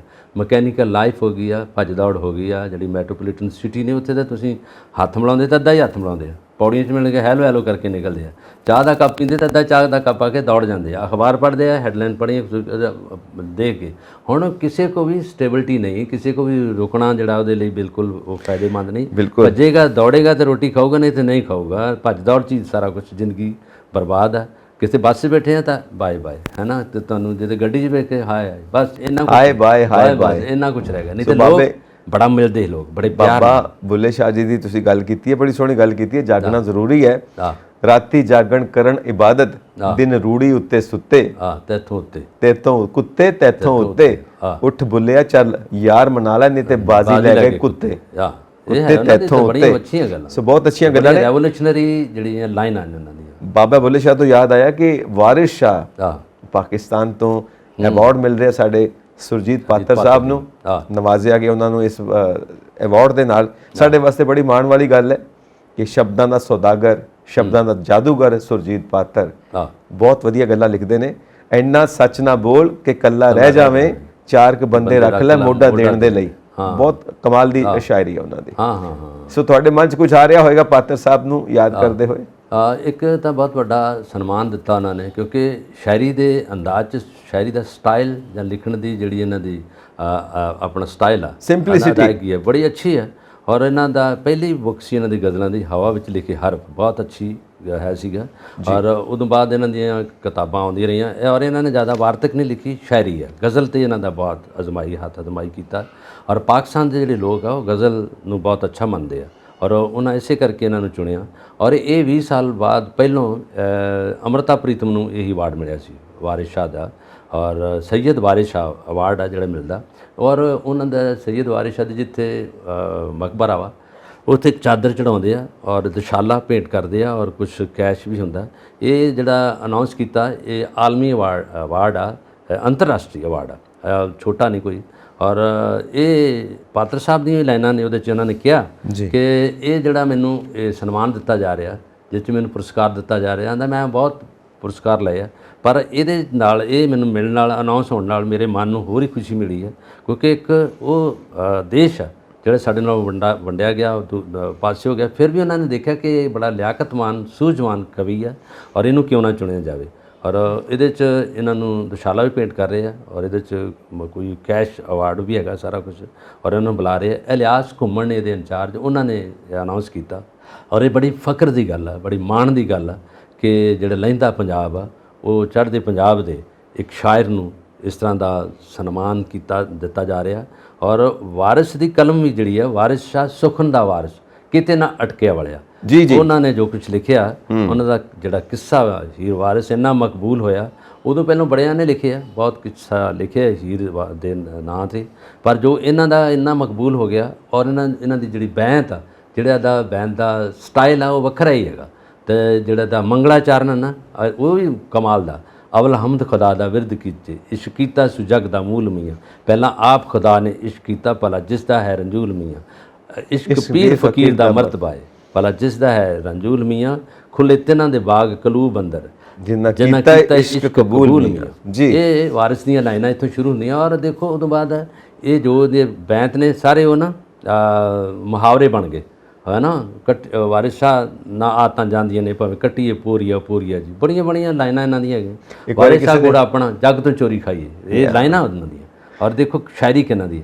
ਪਰ ਜੇ ਉਹਨਾਂ ਨੇ ਲਿਖਿਆ, ਜੇ ਮਠਿਆਈਆਂ ਬਾਰੇ ਲਿਖਿਆ, ਜਦੋਂ ਇਹਨਾਂ ਦੀ ਬਰਾਤ ਆਉਂਦੀ ਆ, ਹੀਰ ਜੰਮੀ ਸੀ ਝੰਗ ਸਿਆਲੀ ਤੇ ਰਾਂਝਾ ਤਖਤ ਹਜ਼ਾਰੇ, ਹੈ ਨਾ। ਰਾਂਝਾ ਤਖਤ ਹਜ਼ਾਰੇ ਦਾ ਮੁੰਡਾ ਸੀਗਾ, ਅਤੇ ਇਹਨਾਂ ਦਾ ਆਪਸੀ ਪਿਆਰ ਸੀਗਾ। ਔਰ ਇਹਨੂੰ ਪਿਆਰ ਨੂੰ ਇਹਨੇ ਬੈਂਤਬਾਜੀ 'ਚ ਲਿਖਿਆ, ਔਰ ਮਕਬੂਲਤਾ ਹਾਸਲ ਕੀਤੀ ਹੈ। ਜੇ ਵਿਆਹ 'ਤੇ ਲਿਖਦਾ, ਕੱਪੜਿਆਂ ਦੇ ਪਤਾ ਨਹੀਂ ਲੱਗਦਾ। ਜੇ ਮੱਝਾਂ ਚਾਰਨ ਜਾਂਦਾ ਤਾਂ ਮੱਝਾਂ ਦਾ ਉਹਨਾਂ ਨੇ ਕਿਸਮਾਂ ਦੱਸੀਆਂ, ਘਾਹ ਦੀਆਂ ਜੇ ਹੈਗੀਆਂ ਤਾਂ ਘਾਹ ਦਾ ਹੀ ਨਹੀਂ ਪਤਾ ਲੱਗਦਾ ਕਿੰਨੇ। ਔਰ ਇੰਨਾ ਖਜ਼ਾਨਾ ਇਹਨਾਂ ਕੋਲ। ਇੱਕ ਸਿਆਣੇ ਲੋਕ ਆਂਦੇ ਇਹਨਾਂ ਨੇ ਬੈਂਤਬਾਜੀ ਜਿਹੜੀ ਹੈ ਨਾ, ਇਹ ਮੁੰਜ ਦੀ ਰੱਸੀ ਵਿੱਚ ਇਹ ਮੋਤੀ ਪਰੋ ਦਿੱਤੇ ਆ। ਐਸੀ ਗੱਲ ਸੀਗੀ। ਔਰ ਇਹਨਾਂ ਨੇ ਜਦੋਂ ਦੇਖਿਆ, ਸਰਜੀਤ ਪਾਤਰ ਨੇ ਦੀ ਜੋ ਸ਼ਾਇਰੀ ਹੈ ਨਾ, ਉਹ ਵੀ ਕਮਾਲ ਦੀ। ਮੁੰਜ ਦੇ ਵਿੱਚ ਮੋਤੀ ਪਰੋਂਦੇ ਨੇ, ਉਹ ਵੀ ਪਿੰਡ ਜਿਨ੍ਹਾਂ ਦੇ ਗੱਡੇ ਚੱਲਣ ਤੇ ਸ਼ਹਿਰ 'ਚ ਆ ਕੇ ਬਣ ਜਾਂਦੇ ਨੇ ਬੱਸ ਦੀ ਇੱਕ ਸਵਾਰੀ, ਹੈ ਨਾ। ਬੱਸ ਦੀ ਸਵਾਰੀ ਆ ਕੇ ਬਣ ਜਾਂਦੇ ਆ। ਜਿਸ ਤਰ੍ਹਾਂ ਦੀ ਸ਼ਾਇਰੀ ਇਹਨਾਂ ਦੀ ਹੈ, ਔਰ ਮਜ਼ੇਦਾਰ ਸ਼ਾਇਰੀ ਹੈ ਜੋ ਕੁਝ ਲਿਖਦੇ ਨੇ। ਦੇਖੋ ਜ਼ਮੀਨ ਨੂੰ ਵੇਖ ਕੇ ਲਿਖਦੇ ਆ, ਬਿਲਕੁਲ ਜ਼ਮੀਨ ਨੂੰ ਵੇਖ ਕੇ ਲਿਖਦੇ ਨੇ। ਵਾਰਿਸ ਸ਼ਾਹ ਨਾਲ ਆਦਤਾਂ ਜਾਂਦੀਆਂ ਨੇ, ਭਾਵੇਂ ਕੱਟੀਏ ਪੋਰੀਆ। ਉਹਦਾ ਇੱਕ ਮਾਡਰਨ ਵਰਜ਼ਨ ਆਇਆ ਹੈ, ਵਾਰਿਸ ਸ਼ਾਹ ਆਦਤਾਂ ਜਾਂਦੀਆਂ ਨੇ, ਜੇ ਛੱਡੀਏ ਥੋੜੀਆਂ ਛੱਡੀਏ ਬੁਰੀਆਂ ਆਦਤਾਂ ਥੋੜੀ ਛੱਡੀ ਜਾਓ ਤੇ ਆਪਣੇ ਆਪ ਚਲੀਆਂ ਜਾਣਗੀਆਂ। ਚਲੋ ਅੱਗੇ ਵਧਦੇ ਆ ਜੀ। ਵੈਸੇ ਜਿਹੜੇ ਬੁਰੀਆਂ ਆਦਤਾਂ ਦੇ ਸ਼ਿਕਾਰ ਨੇ ਨਾ ਸਾਡੇ ਸਿਆਸਤਦਾਨ, ਉਹਨਾਂ ਵਾਸਤੇ ਵੀ ਇਹ ਚੀਜ਼ ਹੈ ਕਿ ਥੋੜੀ ਕਰਕੇ ਛੱਡਦੇ ਜਾਓ। ਇਹ ਬੁਰੀਆਂ ਆਦਤਾਂ ਛੱਡ ਦਿਓ, ਤੁਹਾਡਾ ਵੀ ਭਲਾ ਹੋ ਜਾਊਗਾ ਤੇ ਨਾਲ ਪਬਲਿਕ ਦਾ ਵੀ ਭਲਾ ਹੋ ਜਾਊਗਾ। ਸੋ ਵੈਲਫੇਅਰ ਸਕੀਮਾਂ ਦਾ ਨਾਮ ਬਦਲ ਕੇ ਮਾਨ ਸਰਕਾਰ ਲੋਕਾਂ ਨੂੰ ਮੂਰਖ ਨਾ ਬਣਾਵੇ। ਸ਼੍ਰੋਮਣੀ ਅਕਾਲੀ ਦਲ ਵੱਲੋਂ ਜੀ ਇਹ ਸਟੇਟਮੈਂਟ ਜਾਰੀ ਹੋਈ ਹੈ। ਬਾਦਲ ਸਾਹਿਬ ਨੇ ਕਿਹਾ ਕਿ ਮਾਨ ਸਰਕਾਰ ਮੂਰਖ ਬਣਾ ਰਹੀ ਹੈ। ਹੁਣ ਭਲਾ ਇਹਨਾਂ ਕੋਲ ਪੁੱਛੇ, ਤੁਸੀਂ ਕੀ ਬਣਾਇਆ ਸੀ? ਤੁਸੀਂ ਕੀ ਬਣਾਇਆ ਸੀ? ਇਹ ਛੋਟੇ ਬਾਦਲ ਨੇ ਕਿਹਾ, ਤੁਸੀਂ ਸਿਆਣੇ ਬਣਾਇਆ ਸੀ ਸਭ ਨੂੰ। ਸੁਖਬੀਰ ਬਾਦਲ ਜੀ ਨੇ ਕਿਹਾ। ਔਰ ਕੁਛ ਹੱਦ ਤੱਕ ਤਾਂ ਗੱਲ ਉਹਨਾਂ ਦੀ ਠੀਕ ਹੈ, ਵਿਰੋਧੀ ਪਾਰਟੀ ਦਾ ਬਣਦਾ ਹੈ। ਉਹਨਾਂ ਨੇ ਕਿਹਾ ਕਿ ਜਿਹੜੇ ਤੁਸੀਂ 75 ਕਲੀਨਿਕ ਬਣਾ ਰਹੇ ਜੇ, ਆ 15 ਅਗਸਤ ਨੂੰ ਤੁਸੀਂ ਉਹਨੂੰ ਲਾਂਚ ਕਰ ਰਹੇ ਜੇ, ਔਰ 13,000 ਪਿੰਡ ਹੈ, ਉਹਦੇ 'ਚ ਕਿੱਥੋਂ ਤੱਕ ਲੋਕਾਂ ਨੂੰ ਸਹੂਲਤਾਂ ਮਿਲਣਗੀਆਂ? ਪਰ ਦੇਖੋ, ਜੇ ਉਹਨਾਂ ਨੇ ਗੋੜੇ 'ਚੋਂ ਪੂਣੀ ਕੱਤੀ ਹੈ, ਇੱਕ ਪੂਣੀ ਕੱਤੀ ਹੈ ਤੱਕੜੇ 'ਤੇ ਪਾਤੀ ਹੈ, ਅਤੇ ਹੌਲੀ ਅੱਗੇ ਵੀ ਆਉਣਗੀਆਂ। ਇਹ ਉਹ ਜਿਹੜੀ ਮੌਜੂਦਾ ਪਾਰਟੀ ਆ, ਉਹਨਾਂ ਦੇ ਵੱਲੋਂ ਵੀ ਮਾੜੀ ਗੱਲ ਨਹੀਂ। ਜੇ 75 ਦਿੱਤੇ, ਉਹਨਾਂ ਨੇ ਆਪਣਾ ਖਜ਼ਾਨਾ ਵੇਖਿਆ। ਔਰ ਦੂਜਾ, ਜਿਹੜੀ ਇਸ ਵੇਲੇ ਮੌਜੂਦਾ ਪਾਰਟੀ ਆ, ਨੇਤਾ ਨੇ ਆਪਣੇ ਅਕਾਲੀ ਦਲ ਦੇ ਸੁਖਬੀਰ ਬਾਦਲ ਜੀ, ਉਹਨਾਂ ਵੀ ਲੋਕਾਂ ਦੇ ਭਲੇ ਲਈ ਕਿਹਾ ਵੀ ਲੋਕ ਤਾਂ ਬਿਮਾਰ ਆ, ਲੋਕ ਵਿਚਾਰੇ ਇੰਨੇ ਸਹੂਲਤਾਂ ਮੰਗਦੇ ਆ, ਪਰ ਆਂਦੇ ਜਿਹੜੇ ਅਸੀਂ ਬਣਾਏ ਪਹਿਲੇ ਉਹਨਾਂ ਨੂੰ ਰੈਨੋਵੇਟ ਕਰ ਲਓ। ਉਹਨਾਂ ਨੇ ਇਹ ਕਿਹਾ ਵੀ ਪੈਸਾ ਲਾ ਕੇ ਉਹਦੇ ਤੇ ਸੁਖਬੀਰ ਜੀ ਨੂੰ ਲੋਕਾਂ ਦਾ ਖਿਆਲ ਤਾਂ ਆਇਆ ਕਿ ਲੋਕਾਂ ਦੇ ਭਲੇ ਦਾ ਖਿਆਲ ਵੀ ਆ ਗਿਆ, ਲੇਕਿਨ ਜੋ ਲੋਕ ਇਲਜ਼ਾਮ ਲਾਉਂਦੇ ਨੇ ਕੋਈ ਨਾ ਕੋਈ ਸੱਚਾਈ ਤੇ ਉਹਦੇ 'ਚ ਹੋਏਗੀ ਨਾ, ਐਵੇਂ ਤਾਂ ਨਹੀਂ ਇਲਜ਼ਾਮ ਲਗਾਉਂਦੇ, ਲੋਕ ਕਿਹੜਾ ਮੂਰਖ ਨੇ। ਸੋ ਗੱਲਾਂ ਇਹ ਨੇ ਕਿ ਜਦੋਂ ਤੁਸੀਂ ਆਪ ਪਾਵਰ 'ਚ ਹੁੰਦੇ ਹੋ, ਜਿਹੜੇ ਕੰਮ ਤੁਹਾਨੂੰ ਕਰਨੇ ਚਾਹੀਦੇ ਨੇ ਉਹ ਤੁਸੀਂ ਕਰਦੇ ਨਹੀਂ। ਜਦੋਂ ਵਿਰੋਧੀ ਧਿਰ ਪਾਵਰ 'ਚ ਆ ਜਾਂਦੀ ਹੈ, ਉਦੋਂ ਤੁਹਾਨੂੰ ਸਾਰੀਆਂ ਸਕੀਮਾਂ, ਸਾਰੀਆਂ ਗੱਲਾਂ ਤੁਹਾਨੂੰ ਉਸ ਵੇਲੇ ਚੇਤੇ ਆਉਂਦੀਆਂ, ਉਦੋਂ ਪਹਿਲਾਂ ਨਹੀਂ ਚੇਤੇ ਆਉਂਦੀਆਂ। ਜਿਹੜੇ ਕਲੀਨਿਕ ਦੇ ਹੁਣ ਇਹਨਾਂ ਨੇ ਕਿਹਾ ਕਿ ਕਲੀਨਿਕ ਬਣਾ ਰਹੇ ਆ, ਚਲ ਇੱਕ ਨਵਾਂ ਆਈਡੀਆ ਤੇ ਲੈਣ ਦਾ ਇਹਨਾਂ ਨੇ ਕਿ ਜਿਸ 'ਚ ਨਵੀਂ ਰਿਕਰੂਟਮੈਂਟ ਕਰਾਂਗੇ, ਜਿਹੜੇ ਰਿਟਾਇਰਡ ਡਾਕਟਰ ਨੇ ਉਹਨਾਂ ਨੂੰ, ਸਰਜਨ ਨੂੰ ਲਿਆਵਾਂਗੇ ਇੱਥੇ, ਜਿਹੜੇ ਦਿਲ ਦੀਆਂ ਬਿਮਾਰੀਆਂ ਨੂੰ ਵੇਖਣਗੇ, ਸ਼ੂਗਰ ਨੂੰ ਵੇਖਣਗੇ, ਜਾਂ ਕਈ ਤਰ੍ਹਾਂ ਦੀ ਬਿਮਾਰੀਆਂ। ਉਹਨਾਂ ਨੇ ਕਿਹਾ ਕਲੀਨਿਕ ਅਸੀਂ ਖੋਲਾਂਗੇ, ਇੱਕ ਨਵੀਂ ਸ਼ੁਰੂਆਤ ਤਾਂ ਹੈਗੀ ਆ। ਔਰ ਜਿਹੜੀਆਂ ਪਹਿਲੀਆਂ ਪਾਰਟੀਆਂ ਗਈਆਂ ਇੱਥੋਂ, ਜਿਨ੍ਹਾਂ ਨੇ ਇੱਥੇ ਆਪਣਾ ਰਾਜ ਕੀਤਾ, ਉਦੋਂ ਇਹਨਾਂ ਦੇ ਕੋਈ ਕੰਨਾਂ 'ਤੇ ਜੂੰ ਨਹੀਂ ਸਰਕੀ, ਕੋਈ ਇੱਦਾਂ ਦੀ ਗੱਲ ਨਹੀਂ ਕਿ ਸਿਵਲ ਹਸਪੀਟਲ ਜਿਹੜੇ ਅਸੀਂ ਉੱਥੇ ਕਈ ਵੜ ਨਹੀਂ ਦਿੰਦਾ ਸੀਗਾ। ਜਿਹੜੀਆਂ ਵੀ ਸਕੀਮਾਂ ਸੀਗੀਆਂ ਸਹੂਲਤ ਸਿਹਤ ਦੀਆਂ, ਉਹ ਉਹਨਾਂ 'ਤੇ ਵੀ ਕੋਈ ਪੂਰੇ ਨਹੀਂ ਪਾਏ ਗਏ, ਕੋਈ ਵੀ ਉੱਦਾਂ ਦੀ ਕਿਸੇ ਨੂੰ ਨਹੀਂ ਵੇਖਿਆ ਕਿਸੇ ਨੇ। ਗਰੀਬ ਲੋਕ ਹੀ ਜਾਂਦੇ। ਤੁਸੀਂ ਕਦੀ ਅਜ਼ਮਾ ਕੇ ਦੇਖਿਓ, ਸਿਵਲ ਹਸਪੀਟਲ ਜਾ ਕੇ ਵੇਖਿਓ, ਉੱਥੇ ਗਰੀਬ ਲੋਕ ਆ, ਉਹੀ ਤਰਾਸਦੇ, ਉਹੀ ਰੋਂਦੇ ਆ। ਕੋਈ ਡਿਲੀਵਰੀ ਹੈ, ਕੋਈ ਪ੍ਰੈਗਨੈਂਸੀ ਹੈ ਬੱਚੇ ਦੀ, ਵਿਚਾਰੀਆਂ ਉੱਥੇ ਚੀਕਾਂ ਮਾਰਦੀਆਂ, ਬਾਹਰ ਬੱਚੇ ਪੈਦਾ ਹੋ ਰਹੇ ਆ। ਇੱਥੋਂ ਤੱਕ ਗੱਲ ਹੈ, ਕਿਉਂਕਿ ਇੱਥੇ ਹਿਊਮਨ ਬੀਇੰਗ ਦਾ, ਬੱਚਿਆਂ ਦਾ, ਕਿਸੇ ਜਨਮ ਦੀ ਜਿਹੜੀ ਵਿਵਸਥਾ, ਉਹਦਾ ਕੋਈ ਫਿਕਰ ਨਹੀਂ ਹੈਗਾ, ਕੋਈ ਉਹ ਗਰੀਬ ਲੋਕ ਨੇਗੇ।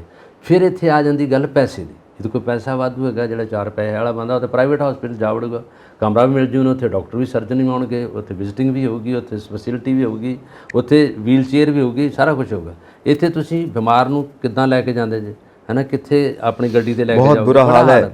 ਹੁਣ ਦੇਖੋ, ਜੇ ਇਹ ਸਰਕਾਰ ਕੁਝ ਕਰਦੀ ਹੈ, ਜੇ ਤਾਂ ਉੱਥੇ ਰਿਹਾ ਸਾਰਾ ਕੁਝ, ਗੱਲਾਂ ਸਿਰਫ ਪ੍ਰਚਾਰ ਦੇ ਰਾਹੀਂ ਨਿਕਲ ਗਈਆਂ, ਤਾਂ ਉਹੀ ਰਹਿ ਗਿਆ, ਤਾਂ ਫਿਰ ਲੋਕ ਰੌਲਾ ਪਾਉਣਗੇ। ਹੁਣ ਤਾਂ ਲੋਕਾਂ ਨੇ ਇੱਕ ਵੱਡਾ ਪਟਕਾ ਮਾਰ ਕੇ, ਹੈ ਨਾ, ਜਿਹਨੂੰ ਧੋਬੀ ਪਟਕਾ ਕਹਿੰਦੇ, ਮਾਰ ਕੇ ਇੱਕ ਪਾਸੇ ਲਿਆ ਕੇ ਸਰਕਾਰ ਬਣਾਤੀ। ਹੁਣ ਦੇਖੋ ਇਹ ਸਰਕਾਰ ਨੂੰ ਕੁਝ ਗੱਲ ਸੁਣਦੀ ਆ ਜਾਂ ਲੋਕਾਂ ਤੱਕ ਵੇਖਦੇ ਆ, ਗੱਲ ਤਾਂ ਇਹਨਾਂ ਨੂੰ ਕੋਈ ਇਹ ਤਾਂ ਨਹੀਂ ਕੋਈ ਨਾ ਵੀਡੀਓ ਵੇਖਣੀ, ਪੰਜਾਬ ਦੇ ਪਿੰਡ ਹੀ ਆ, ਗੱਲ ਇਹ ਹੈ ਨਾ ਕਿ ਕੀ ਹਾਲਤ ਲੋਕਾਂ ਦੀ। ਸ਼੍ਰੋਮਣੀ ਅਕਾਲੀ ਦਲ ਦੀ ਆਪਾਂ ਗੱਲ ਕਰੀਏ, ਜੇ ਬਾਟਮ ਲਾਈਨ ਤੇ ਆਈਏ, ਮਤਲਬ ਤੁਸੀਂ ਇੰਨੇ ਖੈਰ ਖੁਆਹ ਹੁੰਦੇ, ਤੁਸੀਂ ਸਭ ਦਾ ਸੋਚਣ ਵਾਲੇ ਹੁੰਦੇ, ਸਭ ਦਾ ਭਲਾ ਕਰਨ ਵਾਲੇ ਹੁੰਦੇ, ਤਾਂ ਸਿਰਫ 3 ਰਹਿ ਜਾਂਦੇ ਤੁਸੀਂ, ਤੁਹਾਨੂੰ ਸਿਰਫ 3 ਸੀਟਾਂ ਹੀ ਮਿਲਦੀਆਂ। ਉਹਨੇ 2.5 ਟੋਟਰੂ ਤੇ ਡੇਰਾ ਫਤਿਹਾਬਾਦ ਹੋ ਗਿਆ, ਟੋਟਰੂ 2.5 ਹੋ ਗਏ ਨਾ, 2.5 ਤੇ ਨਹੀਂ ਰਹਿ ਗਏ, ਹੁਣ ਕਿੱਥੋਂ ਤੱਕ ਰਹਿ ਗਏ। ਇਹ ਇਹਨਾਂ ਨੂੰ ਇਹ ਭੁੱਲ ਗਏ ਸੀ ਕਿ ਪਾਵਰ ਲੋਕਾਂ ਦੇ ਹੱਥ 'ਚ ਹੈ, ਕਦੋਂ ਵੀ ਇਹ ਝਪਟਾ ਮਾਰ ਸਕਦੇ ਆ, ਪਾਵਰ ਆਪਣੇ ਕੋਲ ਲੈ ਸਕਦੇ ਆ। ਚਾਹੇ ਲੋਕ ਉੱਤੇ ਨਹੀਂ ਬਹਿਣਗੇ ਗੱਦੀ ਤੇ, ਪਰ ਬਿਠਾ ਤਾਂ ਸਕਦੇ ਕਿਸੇ ਨੂੰ। ਹੁਣ ਉਹਨਾਂ ਨੇ ਕਰ ਦਿੱਤਾ ਇਹ ਗੱਲ। ਹੁਣ ਦੇਖੋ ਇਹ ਨਿਹੱਥੇ ਹੋ ਗਏ ਸਾਰੇ, ਬਿਲਕੁਲ ਸਾਰੇ ਇੱਕ ਪਾਸੇ, ਕਿਉਂਕਿ ਪਾਵਰ ਨਹੀਂ ਰਹੀ, ਕਿਉਂਕਿ ਇੱਕ ਸਿਸਟਮ ਆ ਲੋਕਤੰਤਰ ਦਾ, ਲੋਕਤੰਤਰ 'ਚ ਵੇਖਿਆ ਜਾਂਦਾ। ਬਿਲਕੁਲ ਸਹੀ ਗੱਲ ਹੈ। ਔਰ ਉਧਰ ਇਹਨਾਂ ਦੇ ਜੋ ਹੈਵੀ ਵੇਟ ਲੀਡਰ ਨੇ ਮਜੀਠੀਆ ਸਾਹਿਬ, ਉਹਨਾਂ ਨੂੰ ਜ਼ਮਾਨਤ ਨਹੀਂ ਮਿਲਦੀ, ਨਹੀਂ ਮਿਲਦੀ ਜ਼ਮਾਨਤ, ਕਿਉਂਕਿ ਉਹਨਾਂ ਦਾ ਕੇਸ ਹੀ ਇਸ ਤਰ੍ਹਾਂ ਦਾ ਹੈਗਾ, ਨਸ਼ਾ ਤਸਕਰੀ ਦਾ ਕੇਸ ਉਹਨਾਂ 'ਤੇ ਹੈਗਾ। ਜੇ ਕੱਲ੍ਹ ਨੂੰ ਜ਼ਮਾਨਤ ਮਿਲ ਗਈ ਤਾਂ ਲੋਕਾਂ ਨੇ ਉਲਟਾ ਪੁਲਟਾ ਕਰ ਲੈਣਾ ਸਾਰਾ। ਦੇਖੋ ਪਤਾ ਲੱਗ ਕਈ ਜੱਜ ਸਾਹਿਬਾਨ ਆਪਣੇ ਆਪ ਨੂੰ ਵੱਖ ਕਰ ਲੈਂਦੇ ਨੇ ਕੇਸ ਤੋਂ, ਉਹ ਸੁਣਨਾ ਹੀ ਨਹੀਂ ਚਾਹੁੰਦੇ ਇਸ ਕੇਸ ਨੂੰ। ਤੁਸੀਂ ਦੇਖੋ ਕਿੱਥੇ ਤੱਕ ਹਾਈਟ ਚਲੀ ਗਈ ਹੈ। ਜਿਊਰੀ ਬਣਾਈ ਸੀ, ਜਿਊਰੀ ਤੋਂ ਪਾਸੇ ਜਿਹੜੇ ਨਾਲ ਸੀ ਜੱਜ, ਉਹ ਕਹਿੰਦੇ ਅਸੀਂ ਇਹਨਾਂ ਨਹੀਂ ਸੁਣਾਂਗੇ ਕੇਸ ਨੂੰ, ਇਹ ਕੇਸ ਇਸ ਤਰ੍ਹਾਂ ਦਾ ਟੇਢਾ ਮੇਢਾ ਹੈਗਾ, ਸਾਰਾ ਕਿਸੇ ਨੂੰ ਚੱਲਣ ਦਿਓ, ਸਜ਼ਾ ਤਾਂ ਹੋਈ ਹੈ। ਉਹ ਤਾਂ ਆਂਦੇ ਕਰ ਰਹੇ ਉਹਨਾਂ ਨੂੰ। ਉਹ ਇਸ ਤਰ੍ਹਾਂ ਦੀ ਕਿ ਉੱਥੇ ਜ਼ਮਾਨਤ ਦਾ ਸੀਗਾ, ਜਾਚਕਾ ਦਾਇਰ ਕੀਤੀ ਸੀ ਉਹਨਾਂ ਨੇ, ਜ਼ਮਾਨਤ ਲੈਣਾ ਚਾਹੁੰਦੇ, ਜ਼ਮਾਨਤ ਮਿਲ ਜਾਂਦੀ ਫਿਰ ਤੇ ਘਰ ਆ ਗਏ, ਫਿਰ ਤਾਂ ਕੋਈ ਇਦਾਂ ਦੀ ਗੱਲ ਹੀ ਨਹੀਂ ਹੈਗੀ। ਨਹੀਂ ਤਾਂ ਕੇਸ ਜਦੋਂ ਹੀ ਪੁੱਟਦੇ ਆ ਨਾ, ਫਿਰ ਜ਼ਮੀਨ ਦੀ ਜੜ ਤੱਕ ਜਾਂਦੇ ਆ। ਨਵਜੋਤ ਸਿੱਧੂ ਕਿੱਥੇ ਦਾ ਕਿੱਥੇ ਜਾ ਕੇ ਚਲੇ ਗਿਆ। ਇਹਨੂੰ ਡੈਮੋਕ੍ਰੇਸੀ ਕਹਿੰਦੇ ਆ। ਦੇਖਿਆ ਗਿਆ ਔਰ ਸਜ਼ਾ ਹੋ ਗਈ। ਜਿਨ੍ਹਾਂ ਦਾ ਪਿਓ ਮਰ ਗਿਆ, ਬਜ਼ੁਰਗ ਬੰਦਾ ਜਿਹੜਾ 57-60 ਸਾਲ ਦਾ ਬੰਦਾ, ਜਿਹਦੇ ਮਾਰਿਆ ਮੁੱਕਾ, ਉਹ ਮੁੱਕੇ ਦੀ ਸਾਰ ਨਹੀਂ ਸਾ, ਕਿਉਂਕਿ ਜਵਾਨ ਹੈ, 6.25 ਫੁੱਟ ਦਾ ਜਵਾਨ ਨਾ, ਉਹਦਾ ਮੁੱਕਾ ਨਹੀਂ ਚੱਲਿਆ ਔਰ ਗੱਡੀ ਲਾਉਣ ਤੋਂ ਲੜਾਈ ਹੋਈ ਹੈ। ਔਰ ਦੇਖੋ ਫਿਰ ਇਹ ਜੁਡੀਸ਼ਰੀ ਨੇ ਤਰੀਕੇ ਨਾਲ ਕਰਕੇ ਕਰ ਲਿਆ ਉੱਥੇ। ਹੁਣ ਉਹ ਜਿਹੜਾ ਦਲੇਰ ਮਹਿੰਦੀ, ਉਹਨਾਂ ਦਾ ਦੇਖ ਲ ਕਬੂਤਰਬਾਜ਼ੀ 'ਚ ਕਦੋਂ ਦਾ ਚੱਲਣ ਡਿਆ, ਕਦੋਂ ਦਾ ਰੌਲਾ ਪਿਆ। ਆਫਟਰ ਆਲ ਫਿਰ ਵੀ ਡਿਸਾਈਡ ਹੋ ਗਿਆ, ਹੁਣ 2 ਸਾਲ ਦੀ ਸਜ਼ਾ ਹੋ ਗਈ। ਇਸੇ ਤਰ੍ਹਾਂ ਹੀ ਹੁਣ ਵਾਰੀ ਸਾਰੇ ਫੜੇ ਜਾਣਗੇ। ਤੇ ਤੁਸੀਂ ਕਿਹਾ ਬਸ ਟਰੱਕਾਂ ਦੇ ਮਗਰ ਲਿਖਿਆ ਸਭ ਫੜੇ ਜਾਣਗੇ।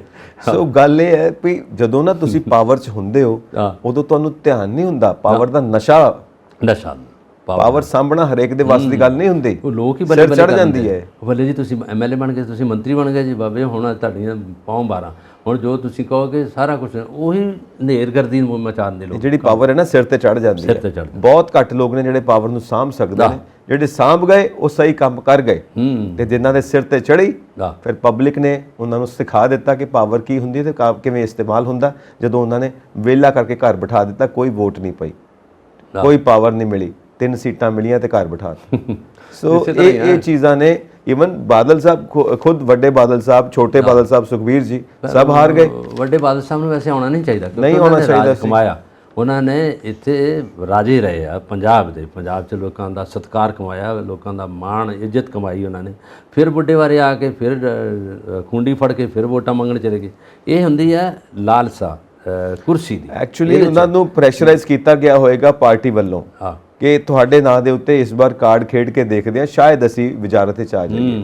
ਇਹ ਪਾਰਟੀ ਵੱਲੋਂ ਪ੍ਰੈਸ਼ਰ ਹੋਏਗਾ, ਨਹੀਂ ਤਾਂ ਉਹ ਮੇਰਾ ਖਿਆਲ ਉਹ ਇੰਨੇ ਮੰਜੇ ਹੋਏ ਖਿਡਾਰੀ ਨੇ, ਉਹਨਾਂ ਨੇ ਇਹ ਗਲਤੀ ਨਹੀਂ ਕਰਨੀ ਸੀ। ਸਾਰੇ ਹੀ ਕਹਿ ਰਹੇ ਸੀ ਵੱਡੇ ਬਾਦਲ ਸਾਹਿਬ ਨੂੰ ਤੁਸੀਂ ਗਲਤੀ ਕਰਦੇ ਪਏ ਹੋ। ਨਹੀਂ, ਪਰ ਉਹਨਾਂ ਨੇ ਇੱਕ ਕਰ ਲਿਆ ਨਾ, ਬੀਐਸਪੀ ਕੋਈ ਪਾਰਟੀਆਂ ਆਪਣੇ ਨਾਲ ਜੋੜ ਲਈਆਂ। ਉਹਨਾਂ ਨੇ ਕਿਹਾ ਵੀ ਕੁਝ ਇਹਨਾਂ ਦੀਆਂ ਹੋ ਜਾਣਗੀਆਂ, ਕੁਝ ਸਾਨੂੰ ਮਿਲਣਗੀਆਂ ਜੁਆਇੰਟਲੀ, ਫਿਰ ਇਹ ਪੱਤਾ ਖੇਡ ਜਾਣਗੇ। ਕਿਉਂਕਿ ਹੈ ਤਾਂ ਬਹੁਤ ਸਿਆਣਪ ਵਾਲੇ ਬੰਦੇ ਨੇ, ਔਰ ਉਹਨਾਂ ਨੇ ਰਾਜ ਵੀ ਸਿਆਣਪ ਨਾਲ ਕੀਤਾ। ਔਰ ਪੰਜਾਬ ਦੇ ਵਿੱਚ ਦੇਖ ਲਓ ਕਿੰਨੀਆਂ ਟਰਮਸ ਦੇ ਨਾਲ ਉਹ ਫੁੱਲ ਫਲੈਜ ਆ ਕੇ ਜਿੱਤਦੇ ਰਹੇ। ਬਲਕਾਰ ਜੀ ਜਿਹੜੇ ਮਾਹਿਰ ਨੇ ਨਾ, ਪੁਰਾਣੇ ਸਿਆਸਤਦਾਨ, ਉਹ ਇਹ ਕਹਿੰਦੇ ਨੇ ਕਿ ਵੱਡੇ ਬਾਦਲ ਸਾਹਿਬ ਦਾ ਤਜਰਬਾ ਇੱਥੋਂ ਤੱਕ ਹੈ, ਜੇ ਤੁਹਾਡੇ ਨਾਲ ਹੱਥ ਮਿਲਾਣਗੇ ਨਾ ਤਾਂ ਉੱਥੋਂ ਉਹਨਾਂ ਨੂੰ ਪਤਾ ਲੱਗ ਜੂ ਕਿ ਇਹ ਬੰਦਾ ਸਾਨੂੰ ਸੂਟ ਕਰੂਗਾ ਕਿ ਨਹੀਂ ਕਰੂਗਾ। ਨਾ ਤਾਂ ਇੰਨਾ ਹੈ, ਕਿਉਂਕਿ ਉਮਰ ਇੰਨਾ ਤਜਰਬਾ ਉਹਨਾਂ ਦਾ, ਉਹਨਾਂ ਉਮਰ ਲਾਤੀ ਆ ਪੋਲੀਟਿਕਸ ਦੇ ਵਿੱਚ। ਉਹ ਤਾਂ ਬੰਦੇ ਦਾ ਚਿਹਰਾ ਪੜ ਜਾਂਦੇ ਕਿੱਥੋਂ ਕੀ ਬੋਲ ਰਿਹਾ ਹੈਗਾ। ਔਰ ਇਹਨਾਂ ਨੇ ਕੰਮ ਕੀਤਾ ਜ਼ਿੰਦਗੀ 'ਚ ਪ੍ਰੈਕਟੀਕਲੀ। ਸੰਗਤ ਦਰਸ਼ਨ ਲੋਕਾਂ ਤੱਕ ਜਾਂਦੇ ਰਹੇ ਆ, ਲੋਕ ਉੱਥੋਂ ਖੁਸ਼ ਵੀ ਹੁੰਦੇ ਰਹੇ। ਚਲੋ ਸਮੱਸਿਆ ਸੁਣਦੇ ਤੇ ਰਹੇ, ਪੂਰੀਆਂ ਹੁੰਦੀਆਂ ਜਾਂ ਨਹੀਂ ਹੁੰਦੀਆਂ ਉਹ ਵੱਖਰੀ ਗੱਲ ਹੈ। ਸੁਣੀਆਂ। ਇੱਕ ਮੁੱਖ ਮੰਤਰੀ ਬਹਿ ਕੇ ਮੋਢੇ ਤੇ ਹੱਥ ਰੱਖ ਕੇ ਕਹਿ ਦੇ ਵੀ ਕਾਕਾ ਤੇਰਾ ਕੰਮ ਹੋ ਜਾਊਗਾ, ਤੂੰ ਦੱਸ ਕੀ ਚਾਹੀਦਾ ਹੈਗਾ। ਉਹ ਬੜਾ ਹੁੰਦਾ। ਜਿੱਦਾਂ ਡਾਕਟਰ ਕਹਿੰਦਾ ਯਾਰ ਕੀ ਗੱਲ, ਕੀ ਬਿਮਾਰੀ ਤੈਨੂੰ, ਕੀ ਲੱਛਣ ਤੇਰੇ ਬਿਮਾਰੀ ਦੇ, ਕਦੋਂ ਰੋਟੀ ਖਾਣਾ, ਕਿੰਨਾ ਸੌਣਾ। ਮੁੜ ਕਹਿੰਦਾ ਤੈਨੂੰ ਕੁਝ ਨਹੀਂ ਹੁੰਦਾ ਯਾਰ, ਤੂੰ ਆ ਦਵਾਈ ਤੇਰੀ ਲਿਖ ਰਿਹਾ, ਤੂੰ ਬਿਲਕੁਲ ਨੰਬਰ ਨਾ ਹੋ ਜਾਣਾ ਬੰਦਾ ਰਾਜੀ। ਇਹ ਗੱਲ ਹੁੰਦੀ। ਇਹ ਚਲੋ ਹੁਣ ਅੱਗੇ ਚੱਲਦੇ ਆਪਾਂ ਪੰਜਾਬ ਦੇ ਪੋਲਿਟਿਕਸ ਤੋਂ ਆਪਾਂ ਵਧਦੇ ਹਾਂ ਅਮਰੀਕਾ ਵੱਲ। ਅਮਰੀਕਾ ਤੋਂ ਇਹ ਨਿਊਜ਼ ਹੈ ਕਿ ਕੈਲੀਫੋਰਨੀਆ ਦੇ ਜੰਗਲ ਨੂੰ ਅੱਗ ਲੱਗ ਗਈ। 12,000 ਏਕੜ ਜੰਗਲ ਸੜ ਕੇ ਸੁਆਹ ਹੋ ਗਿਆ। 3,000 ਲੋਕ ਡਿਸਪਲੇਸਮੈਂਟ ਬੇਘਰ ਹੋ ਗਏ। 2,000 ਇਮਾਰਤਾਂ ਖਾਲੀ ਕਰਵਾਈਆਂ ਗਈਆਂ ਤੇ 400 ਫਾਈਟਰਸ ਲੱਗੇ ਹੋਏ ਨੇ, ਫਾਇਰ ਫਾਈਟਰਸ, ਤੇ 45 ਗੱਡੀਆਂ ਅੱਗ ਬੁਝਾਉਣ ਦੇ ਵਿੱਚ ਸਹਾਇਤਾ ਕਰਦੀਆਂ ਪਈਆਂ ਨੇ। ਸੋ ਹੈਲੀਕਾਪਟਰ ਦਾ ਵੀ ਯੂਜ਼ ਕੀਤਾ ਜਾ ਰਿਹਾ, ਜਿਹੜੇ ਲਿਫਟ ਕਰ ਰਹੇ ਲੋਕਾਂ ਨੂੰ, ਲਿਫਟ ਕਰ ਰਹੇ ਨੇ ਔਰ ਪਾਣੀ ਵੀ ਸੁੱਟ ਰਹੇ ਨੇ, ਸਭ ਕੁਝ ਦੇਖਿਆ ਜਾ ਰਿਹਾ। ਸੋ ਇਹ ਹਾਲਾਤ ਬਣੇ ਪਏ ਨੇ। ਇਹ ਲੱਗਿਆ ਕਿ ਬੜੀ ਭੀਸ਼ਮ ਜਿਹੜੀ ਅੱਗ ਲੱਗੀ ਉੱਥੇ, ਔਰ ਬੜੀ ਦੂਰ ਤੱਕ ਜਿਹੜਾ ਨਾ ਇਹ ਰੁੱਖ ਸੜ ਗਿਆ। ਔਰ ਇਹਦਾ ਕਾਰਨ ਇਹ ਹੋਇਆ ਕਿ ਜਦੋਂ ਟੈਂਪਰੇਚਰ ਵੱਧ ਗਿਆ ਨਾ, ਜਿਹਦੇ ਵਿੱਚ ਟੈਂਪਰੇਚਰ ਜਿੱਦਾਂ ਅੱਗ ਤੱਕ ਜਾਂਦਾ, ਉਹ ਹੋਇਆ ਜਦੋਂ ਪੱਤੇ ਜਾਂ ਪੱਥਰ ਘਸਰਦੇ, ਸਾਰਾ ਕੁਝ ਹਵਾ ਨਾਲ, ਦਰਖਤ ਆਪਸ ਵਿੱਚ ਰਗੜ ਖਾਂਦੇ ਨੇ, ਰਗੜ ਖਾ ਕੇ ਉਹ ਉਹਦੇ 'ਚ ਅੱਗ ਨਿਕਲ ਆਈ। ਅੱਗ ਨਿਕਲਣ ਨਾਲ ਪੱਤੇ ਹੁੰਦੇ ਅੱਗੇ ਉੱਥੇ, ਰੁੱਖ 'ਚ ਸੁੱਕੇ ਹੁੰਦੇ ਆ, ਉਹ ਅੱਗ ਲੱਗਦੀ ਹਵਾ ਨਾਲ ਪੂਰੇ ਦੂਰ ਤੱਕ ਚਲੇ ਗਈ। ਔਰ ਜਿਹੜੇ ਵੱਸਦੇ ਸੀ ਲੋਕ ਉੱਥੇ, ਉਹ ਭੱਜੇ ਉੱਧਰੋਂ, ਕੋਈ ਅੱਗ 'ਚ ਸੜੇ ਵੀ ਆ, ਮਰੇ ਵੀ ਆ। ਔਰ ਉਹਦੇ 'ਚੋਂ ਬਾਅਦ, ਕਿਉਂਕਿ ਫੈਸਿਲਿਟੀ ਤਾਂ ਅਮਰੀਕਾ ਕੋਲ ਹੈ, ਇਹਨਾਂ ਕੋਲ ਪੈਸਾ ਵੀ ਆ, ਮਸ਼ੀਨਰੀ ਵੀ ਹੈ, ਇਹਨਾਂ ਬਚਾਏ ਲੋਕ। ਕੁਝ ਮਰ ਗਏ ਆ, ਕੁਝ ਘਰੋਂ ਬੇਕਾਰ ਹੋ ਗਏ ਆ। ਔਰ ਗੱਡੀਆਂ ਚੱਲੀਆਂ ਤੇ ਫਾਈਟਰ ਆ ਗਏ, ਉਹਨਾਂ ਨੇ ਬੜਾ ਕੰਮ ਕੀਤਾ।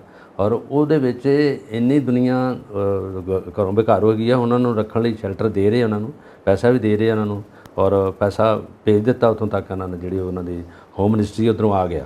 ਔਰ ਇਹਦੇ 'ਚ ਇੱਕ ਜਿਹੜੀ ਗੱਲ ਵੱਡੀ ਉਹ ਆਈ ਹੈ ਕਿ ਜਿਹੜੇ ਬੱਚੇ ਸੀ, ਸਕੂਲੀ ਬੱਚੇ ਸੀ ਜਾਂ ਦੂਜੇ ਜਿਹੜੇ ਪੜ੍ਹਨ ਵਾਲੇ ਬੱਚੇ ਸੀ, ਉਹਨਾਂ ਦਾ ਬਹੁਤ ਵੱਡਾ ਨੁਕਸਾਨ ਹੋਇਆ। ਇੱਕ ਤਾਂ ਪੜ੍ਹਾਏ ਗਏ, ਕੁਛ ਵਿਚਾਰੇ ਅੱਗ 'ਚ ਝੁਲਸ ਗਏ।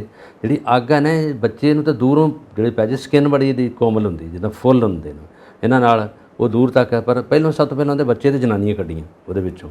ਦੇਖ ਲਓ ਇੰਨੇ ਡਿਵੈਲਪ ਕੰਟਰੀ ਹੈ ਨਾ, ਸਾਰਾ ਕੁਛ ਹੁੰਦਾ। ਜਦੋਂ ਆਫਤ ਆਉਂਦੀ ਹੈ ਕੁਦਰਤ ਦੀ, ਉਹਨੂੰ ਰੋਕਣਾ ਬਹੁਤ ਔਖਾ ਹੁੰਦਾ। ਪਾਣੀ, ਅੱਗ, ਇਹਦੇ ਤੋਂ ਬਚ ਕੇ ਜਿਹੜਾ ਰਹਿਣਾ, ਡੂੰਘਾ ਪਾਣੀ ਜਾਂ ਪਾਣੀ ਦੀ ਵਿਛਾੜ ਜਾਂ ਹੜ੍ਹ, ਇਹ ਵੀ ਆ ਕੇ ਤਬਾਹੀ ਮਚਾਉਂਦਾ। ਪਿੰਡਾਂ ਦੇ ਪਿੰਡ ਰੋੜ ਕੇ ਲੈ ਜਾਂਦਾ, ਫਸਲਾਂ ਰੋੜ ਕੇ ਲੈ ਜਾਂਦਾ, ਜਾਨ ਮਾਲ ਦੀ। ਇਹਦੇ 3 ਪਾਰਟਸ ਨੇ ਨਾ, ਕਿਸੇ ਵੀ ਕੁਦਰਤੀ ਆਫਤਾਂ ਨੂੰ 3 ਪਾਰਟਸ ਦੇ ਵਿੱਚ ਡੀਲ ਕੀਤਾ ਜਾਂਦਾ ਹੈ। ਇੱਕ ਤਾਂ ਹੈ ਕਿ ਮੁਸੀਬਤ ਆਉਣ ਤੋਂ ਪਹਿਲਾਂ ਤੁਹਾਡੀ ਤਿਆਰੀ ਕਿੱਦਾਂ ਦੀ ਹੈ। ਦੂਜਾ, ਜਦੋਂ ਮੁਸੀਬਤ ਆ ਗਈ ਫਿਰ ਉਹਦੇ ਨਾਲ ਨਜਿੱਠਿਆ ਕਿਵੇਂ, ਉਹ ਤਿਆਰੀ ਕਿਸ ਲੈਵਲ ਦੀ ਹੈ। ਤੀਸਰਾ, ਜਦੋਂ ਮੁਸੀਬਤ ਚਲੀ ਗਈ, ਜਿਹੜੀ ਪਿੱਛੇ ਉਹ ਤਬਾਹੀ ਛੱਡ ਕੇ ਗਈ, ਉਹਦੇ ਨਾਲ ਨਜਿੱਠਣਾ ਕਿਵੇਂ ਹੈ, ਉਹ ਤਿਆਰੀ ਕਿੱਦਾਂ ਦੀ ਹੈ।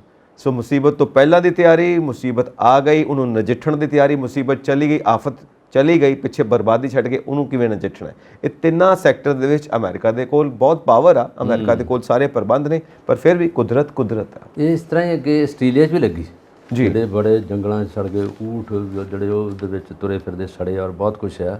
ਫਿਰ ਉਹਨਾਂ ਨੇ ਜਿਹੜੇ ਨੇਤਾ ਸੀ, ਉਹ ਜਿਹੜੀ ਜਨਤਾ ਨੇ ਉਹਨਾਂ ਦਾ ਬੜਾ ਵਿਰੋਧ ਕੀਤਾ, ਬੋਲੇ ਨਹੀਂ ਉਹਨਾਂ ਨਾਲ, ਕਿਉਂਕਿ ਉਹ ਕੰਟਰੀ ਹੋਰ ਤਰ੍ਹਾਂ ਦੇ ਆ।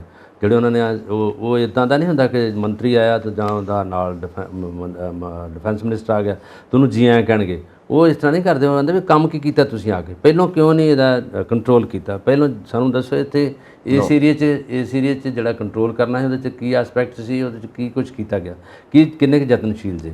ਦੇਖੋ ਗੱਲ ਹੈਗੀ ਜਦੋਂ ਵਿਪਤਾ ਤੁਹਾਨੂੰ ਪੈਂਦੀ ਆ ਉਦੋਂ ਛੱਛੋ ਪੰਜ ਨਹੀਂ ਪੈਣਾ ਚਾਹੀਦਾ। ਛੱਛੋ ਪੰਜ ਤਾਂ ਮਤਲਬ ਘਬਰਾਹਟ। ਵਿਪਤਾ ਨੂੰ ਜੇ ਤੁਸੀਂ ਨਜਿੱਠ ਲਓਗੇ, ਪਿਆਰ ਨਾਲ ਅੱਗੇ ਤੱਕ ਕੰਟਰੋਲ ਕਰ ਲਓਗੇ ਤਾਂ ਠੀਕ ਹੈ। ਜੇ ਤੁਸੀਂ ਹਾਏ ਹੋਏ ਮਰ ਗਏ ਨਹੀਂ ਹੁਣ ਕੀ ਹੋਗਾ, ਕੀ ਕਰਾਂਗੇ, ਫਿਰ ਮਾਰੇਗਾ। ਜਦੋਂ ਵੀ ਕੋਈ ਵਿਪਤਾ ਪੈਂਦੀ ਆ, ਵਿਪਤਾ ਆ ਕੇ ਜਦੋਂ ਤੁਸੀਂ ਕੰਟਰੋਲ ਕਰਦੇ ਨਿਕਲ ਜੇ ਭੁੱਲ ਜਾਂਦੀ ਆ। ਜੇ ਵਿਪਤਾ 'ਤੇ ਤੁਹਾਡਾ ਪੈਸਾ ਲੱਗ ਗਿਆ, ਆਫਤ ਨੂੰ ਨਹੀਂ ਕੰਟਰੋਲ ਕਰ ਸਕੇ, ਸਿੱਟਾ ਮਾੜਾ ਨਿਕਲਿਆ, ਫਿਰ ਤੁਹਾਨੂੰ ਹੋਰ ਉਹਦੇ ਨਾਲ ਹੋਰ ਚਾਰ ਚੀਜ਼ਾਂ ਜੁੜਨਗੀਆਂ। ਇੱਕ ਹੋਰ ਹੁੰਦਾ ਹੁੰਦੇ ਵਿਪਤਾ ਨੇਚਰ ਦਾ ਇੱਕ ਰੂਲ ਹੈਗਾ ਕਿ ਵਿਪਤਾ ਕਦੀ ਇਕੱਲੀ ਨਹੀਂ ਹੁੰਦੀ, ਜਦੋਂ ਉਹ ਵੀ ਇਹ ਦੋ ਚਾਰ ਇਕੱਠੀਆਂ ਆ ਜਾਂਦੀਆਂ ਗਰੁੱਪ 'ਚ ਹੋਏਗੀ। ਜਦੋਂ ਤੁਹਾਡੇ ਅੱਗ ਲੱਗੀ ਆ ਉਦੋਂ ਬਾਅਦ ਮੀਂਹ ਪੈਣ ਲੱਗ ਪਊਗਾ, ਉਹ ਪਾਸੇ ਹੜ੍ਹ ਆ ਜਾਊਗਾ, ਦੂਜੇ ਪਾਸੇ ਇੱਕ ਸਾਈਡ 'ਤੇ ਆ ਕੇ ਉਧਰ ਮੀਂਹ ਨਹੀਂ ਪੈ ਰਿਹਾ। ਕੁਦਰਤ ਦੇ ਅਸੂਲਾਂ ਦਾ ਪਤਾ ਨਹੀਂ ਲੱਗਦਾ ਕੀ ਕੁਛ ਹੋ। ਇਹ ਤਾਂ ਹੈਗਾ ਨੈਚੁਰਲ ਡਿਜ਼ਾਸਟਰ।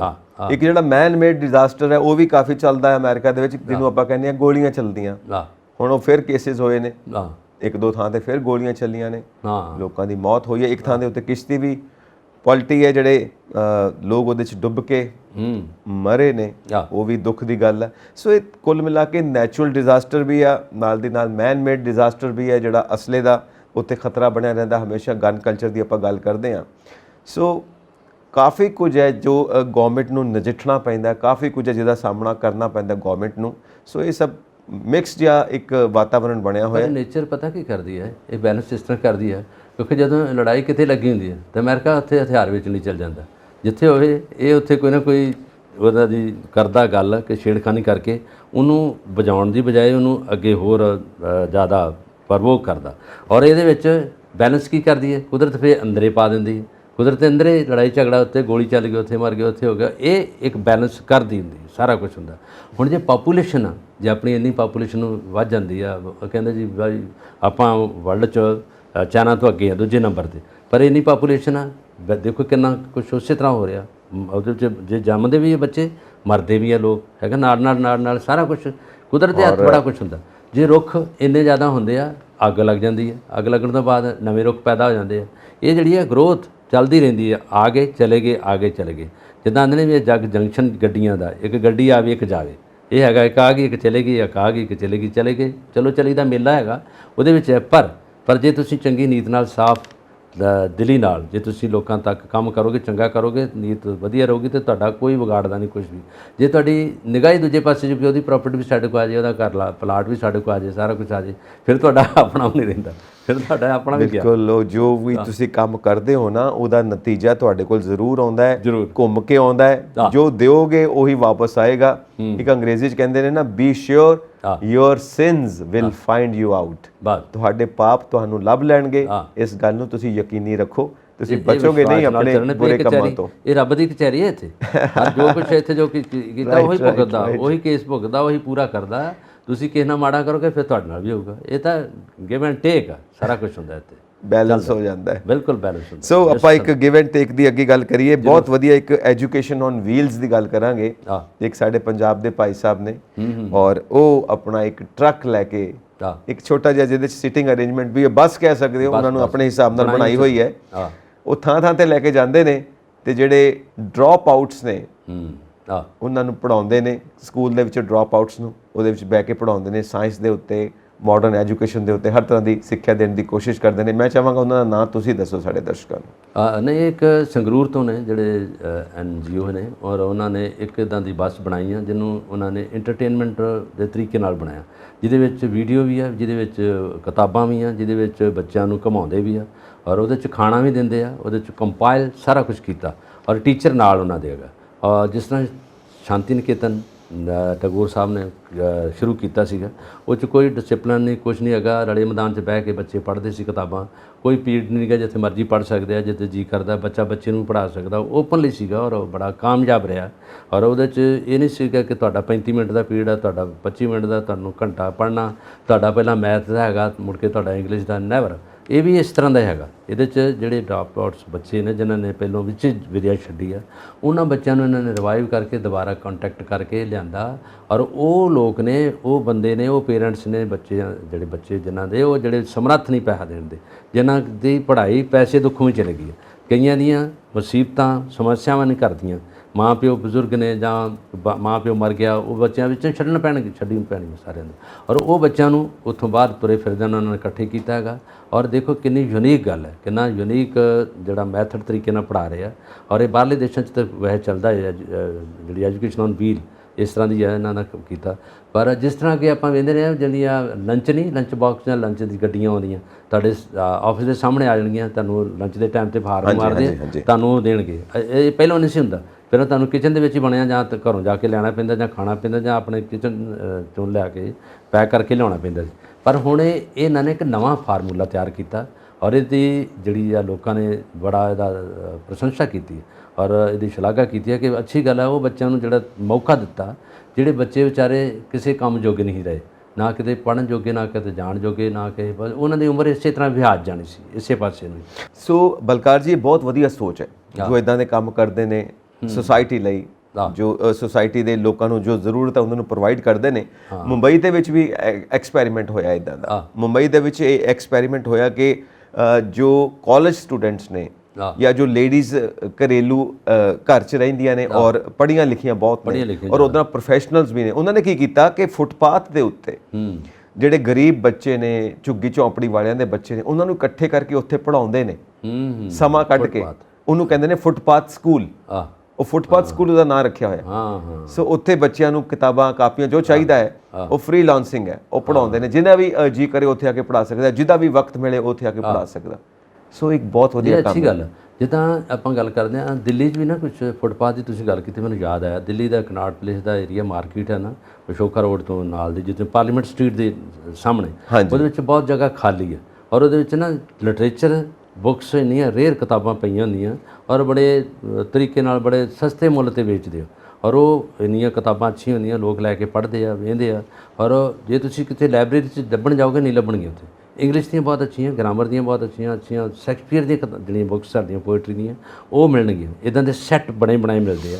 ਔਰ ਇਹ ਲੋਕਾਂ ਜੇ ਫੁੱਟਪਾਥ ਦੀ ਤੁਸੀਂ ਗੱਲ ਕੀਤੀ, ਜਿੱਥੇ ਪੜ੍ਹਦੇ ਬੱਚੇ ਆ, ਬੰਬੇ ਵਰਗੇ ਵੱਡੇ ਜਿਹੜੇ ਮੈਟਰੋਪੋਲੀਟਨ ਸਿਟੀ ਹੈ, ਉੱਥੇ ਬੱਚਿਆਂ ਨੂੰ, ਗਰੀਬ ਬੱਚਿਆਂ ਨੂੰ ਪੜ੍ਹਾਉਣਾ ਬਹੁਤ ਔਖਾ ਔਰ ਉਹਨਾਂ ਲਈ ਤਾਂ ਉੱਥੇ ਸੌਣ ਲਈ ਜਗ੍ਹਾ ਹੈ ਨਹੀਂ। ਮੈਂ ਖੁਦ ਇੱਕ ਵਾਰ ਉੱਥੇ ਗਿਆ ਸੀਗਾ, ਕੋਈ ਪ੍ਰੋਜੈਕਟ ਕਰਨਾ ਸੀਗਾ ਅਤੇ ਮੈਂ ਉੱਥੇ ਗਿਆ ਤਾਂ ਮੇਰੇ ਨਾਲ ਕੋਈ ਸਾਥੀ ਸੀ, ਚਾਹ ਪੀ ਰਹੇ ਗਏ, ਇੱਕ ਬੱਚਾ ਵਿੱਚੋਂ ਫੁੱਟਪਾਥ ਤੋਂ ਨਾ ਰਿੜਦਾ ਆ ਕੇ ਅਤੇ ਥੱਲੇ ਘੁੰਮਣ ਲੱਗ ਪਿਆ। ਤਾਂ ਅਸੀਂ ਵੇਖਿਆ, ਅਸੀਂ ਫੜ ਕੇ ਉਹਨੂੰ, ਤਾਂ ਅਸੀਂ ਦੇਖਿਆ ਵੀ ਕਿਹਦਾ, ਤਾਂ ਲੇਡੀ ਉੱਥੇ ਨਾ ਅਖਬਾਰਾਂ ਵਿਛਾ ਕੇ ਸੁੱਤੀਆਂ ਗਈਆਂ। ਅਸੀਂ ਅਰਲੀ ਮਾਰਨਿੰਗ ਚਾਹ ਪੀ ਰਹੇ ਸੀ ਤਾਂ ਉਹਨਾਂ ਨੇ ਉੱਥੇ ਜਿੱਥੇ ਵੇਖਿਆ ਤਾਂ ਇੱਕ ਤਰਬ ਕੇ ਲੇਡੀ ਉੱਠੀ, ਉਹਨੇ ਕਿਹਾ ਮੇਰਾ ਬੱਚਾ ਕਹਾਂ ਹੈ। ਉਹ ਫਿਰ ਬੱਚਾ ਫੜਿਆ, ਉਹ ਅਸੀਂ ਦੇਖਿਆ, ਤਰਾਸਦੀ ਦੇਖੋ ਬੱਚਿਆਂ ਦੀ ਕੀ ਹੈਗਾ। ਇਸੇ ਕਰਕੇ ਸਕੂਲ ਹੀ ਫੁੱਟਪਾਥ 'ਤੇ। ਬਿਲਕੁਲ ਸਹੀ ਗੱਲ ਹੈ। ਪਰ ਅੱਜ ਕੱਲ੍ਹ ਤਾਂ ਬਲਕਾਰ ਜੀ ਇਹ ਹਾਲਤ ਹੋਈ ਪਈ ਕਿਤਾਬਾਂ ਦੀ ਕਿ ਕੋਈ ਖਰੀਦਣ ਵਾਲਾ ਨਹੀਂ, ਤੇ ਤੋਲ ਕੇ ਕਿਤਾਬਾਂ ਵਿਕਦੀਆਂ ਪਈਆਂ 100 ਰੁਪਏ ਕਿਲੋ। ਹਾਲਾਂਕਿ ਕਿਤਾਬਾਂ ਦੀ ਕੀਮਤ ਇੰਨੀ ਜ਼ਿਆਦਾ ਤੇ 100 ਰੁਪਏ ਕਿਲੋ ਦੇ ਵਿੱਚ ਕਿਤਾਬਾਂ ਵਿਕਦੀਆਂ ਪਈਆਂ ਕਿ ਚਲੋ ਵੇਚੋ। ਕਿਤਾਬਾਂ ਪੜ੍ਹਨ ਦੀ ਦਿਲਚਸਪੀ ਘਟ ਗਈ। ਸੋਸ਼ਲ ਮੀਡੀਆ ਜਿਹੜੀ ਆ ਫੇਸਬੁੱਕ, ਇਹਦੇ 'ਤੇ ਆ ਗਿਆ, ਇਹਦੇ 'ਤੇ ਤੁਹਾਡੇ ਕੋਲ ਸਾਰਾ ਕੁਝ ਮਿਲੂਗਾ, ਤੁਹਾਨੂੰ ਨਿਊਜ਼ ਇੱਥੇ ਮਿਲੂਗੀ, ਐਂਟਰਟੇਨਮੈਂਟ ਇੱਥੇ ਮਿਲੂਗਾ। ਔਰ ਜਿਹੜੇ ਨਾਵਲ ਤੁਹਾਡੇ ਲਿਖੇ ਆ, ਵਾਰਤਕ ਲਿਖੀ ਹੈ, ਪੋਇਟਰੀ ਲਿਖੀ ਹੈ, ਤੁਸੀਂ ਦੇਖ ਲਓ ਹੁਣ ਅਮਰਤਾ ਪ੍ਰੀਤਮ ਦਾ ਇੱਕ ਬਣਿਆ ਐਪ, ਉਹਦੇ 'ਚ ਤੁਸੀਂ ਵਾਰਿਸ ਦਾ ਤੁਸੀਂ ਕੱਢੋਗੇ ਨਿਕਲਾਓਗੇ। That's okay. ਪਰ ਇੱਕ ਕਿਤਾਬਾਂ ਤੇ ਲਾਇਬ੍ਰੇਰੀਆਂ ਕਿਹਨੇ ਕੀ ਕਰਨੀ, ਜਿਹੜੀ ਕਿਤਾਬ ਖੋਲ ਕੇ ਉਹ ਖੁਸ਼ਬੂ ਆਉਂਦੀ ਹੈ ਨਾ ਕਾਗਜ਼ ਦੀ, ਪੇਜਾਂ ਦੀ ਖੁਸ਼ਬੂ, ਉਹ ਨਾਲ ਤੁਸੀਂ ਪੜ੍ਹਦੇ ਹੋ। ਮੋਰ ਦੇ ਪੰਖ ਰੱਖੇ ਹੁੰਦੇ ਤੇ, ਮੋਰ ਦੇ ਪੰਖ ਰੱਖਦੇ ਹੋ, ਬਹੁਤ ਕੁਝ, ਗੁਲਾਬ ਦੇ ਫੁੱਲ ਰੱਖਦੇ ਹੋ। ਉਹ ਜਿਹੜਾ ਪੜ੍ਹਨ ਦਾ ਅੰਦਾਜ਼ ਹੈ ਨਾ, ਕਿਤਾਬ ਨੂੰ ਵਰਕੇ ਪਰਤਣਾ, ਉਹ ਆਪਣਾ ਹੀ ਮਜ਼ਾ ਦਿੰਦਾ ਹੈ। ਸੋ ਹੁਣ ਮਜ਼ੇਦਾਰ ਗੱਲਾਂ ਹੋ ਗਈਆਂ, ਹੁਣ ਆਪਾਂ ਚੱਲੀਏ ਬਲਕਾਰ ਜੀ, ਕਿਉਂਕਿ ਦਰਸ਼ਕਾਂ ਨੂੰ ਆਪਾਂ ਇਹ ਵੀ ਕਹਿਣਾ ਕਿ ਤੁਸੀਂ ਪ੍ਰੋਗਰਾਮ ਦਾ ਮਜ਼ਾ ਕਿੰਨਾ ਕੁ ਲੈਂਦੇ ਹੋ ਔਰ ਇਸ ਮਜ਼ੇ ਦੇ ਵਿੱਚ ਤੁਸੀਂ ਹੋਰ ਆਪਣੇ ਕੀ ਵਿਚਾਰ ਦੇਣਾ ਚਾਹੁੰਦੇ ਹੋ। ਇਹਨਾਂ ਨੂੰ ਇੱਕ ਦਿਨ ਛੱਡ ਕੇ ਆਪਾਂ ਮਿਲਦੇ ਹਾਂ, ਉਹਦੇ ਤੱਕ ਉਦੋਂ ਦੇਰ ਤੱਕ ਕੁਛ ਨਾ ਕੁਛ ਘਟਨਾਵਾਂ ਜਿਹੜੀਆਂ ਜੁੜ ਜਾਂਦੀਆਂ, ਵਾਪਰ ਜਾਂਦੀਆਂ, ਕੁਛ ਦਿਲਚਸਪੀ ਵੀ ਹੁੰਦੀਆਂ। ਜਿੱਦਾਂ ਪਾਤਰ ਸਾਹਿਬ ਦੀ ਆਪਾਂ ਗੱਲ ਦੱਸੀ ਇਹਨਾਂ ਨੂੰ, ਔਰ ਉੱਘੇ ਸ਼ਾਇਰ ਨੇ ਪੰਜਾਬ ਦੇ। ਇਸ ਤਰ੍ਹਾਂ ਦੀਆਂ ਜਿਹੜੀਆਂ ਗੱਲਾਂ ਨੇ ਇਹ ਵਾਕਈ ਖੁਸ਼ਬੂਦਾਰ। ਵਾਰਿਸ ਦੀ ਗੱਲ ਹੋ ਗਈ ਹੈ, ਬਾਬਾ ਬੁੱਲੇ ਸ਼ਾਹ ਦੀ ਹੋ ਗਈ ਹੈ, ਵਾਕਈ। ਤੁਸੀਂ ਵੀ ਆਪਣੀਆਂ ਗੱਲਾਂ ਸਾਨੂੰ ਇਨਬਾਕਸ ਕਰਿਆ ਕਰੋ ਤਾਂ ਕਿ ਸਾਨੂੰ ਪਤਾ ਲੱਗੇ ਤੁਸੀਂ ਸਾਡੇ ਪ੍ਰੋਗਰਾਮ ਬਾਰੇ ਕੀ ਸੋਚਦੇ ਹੋ। ਅਸੀਂ ਤੁਹਾਡੇ ਮੁਤਾਬਿਕ ਆਪਣੇ ਪ੍ਰੋਗਰਾਮ ਦੇ ਵਿੱਚ ਹੋਰ ਕੀ ਕੁਝ ਡਿਜ਼ਾਈਨ ਬਣਾਈਏ। ਬਹੁਤ ਬਹੁਤ ਸ਼ੁਕਰੀਆ ਕਿ ਤੁਸੀਂ ਹਮੇਸ਼ਾ ਹਿੱਸਾ ਬਣਦੇ ਹੋ ਪੰਜਾਬ ਫੋਕਸ ਦਾ। ਚੱਲੀਏ ਜੀ ਫਿਰ। ਹਾਂ ਬਿਲਕੁਲ ਜੀ। ਸਤਿ ਸ਼੍ਰੀ ਅਕਾਲ ਜੀ। ਸਤਿ ਸ਼੍ਰੀ ਅਕਾਲ।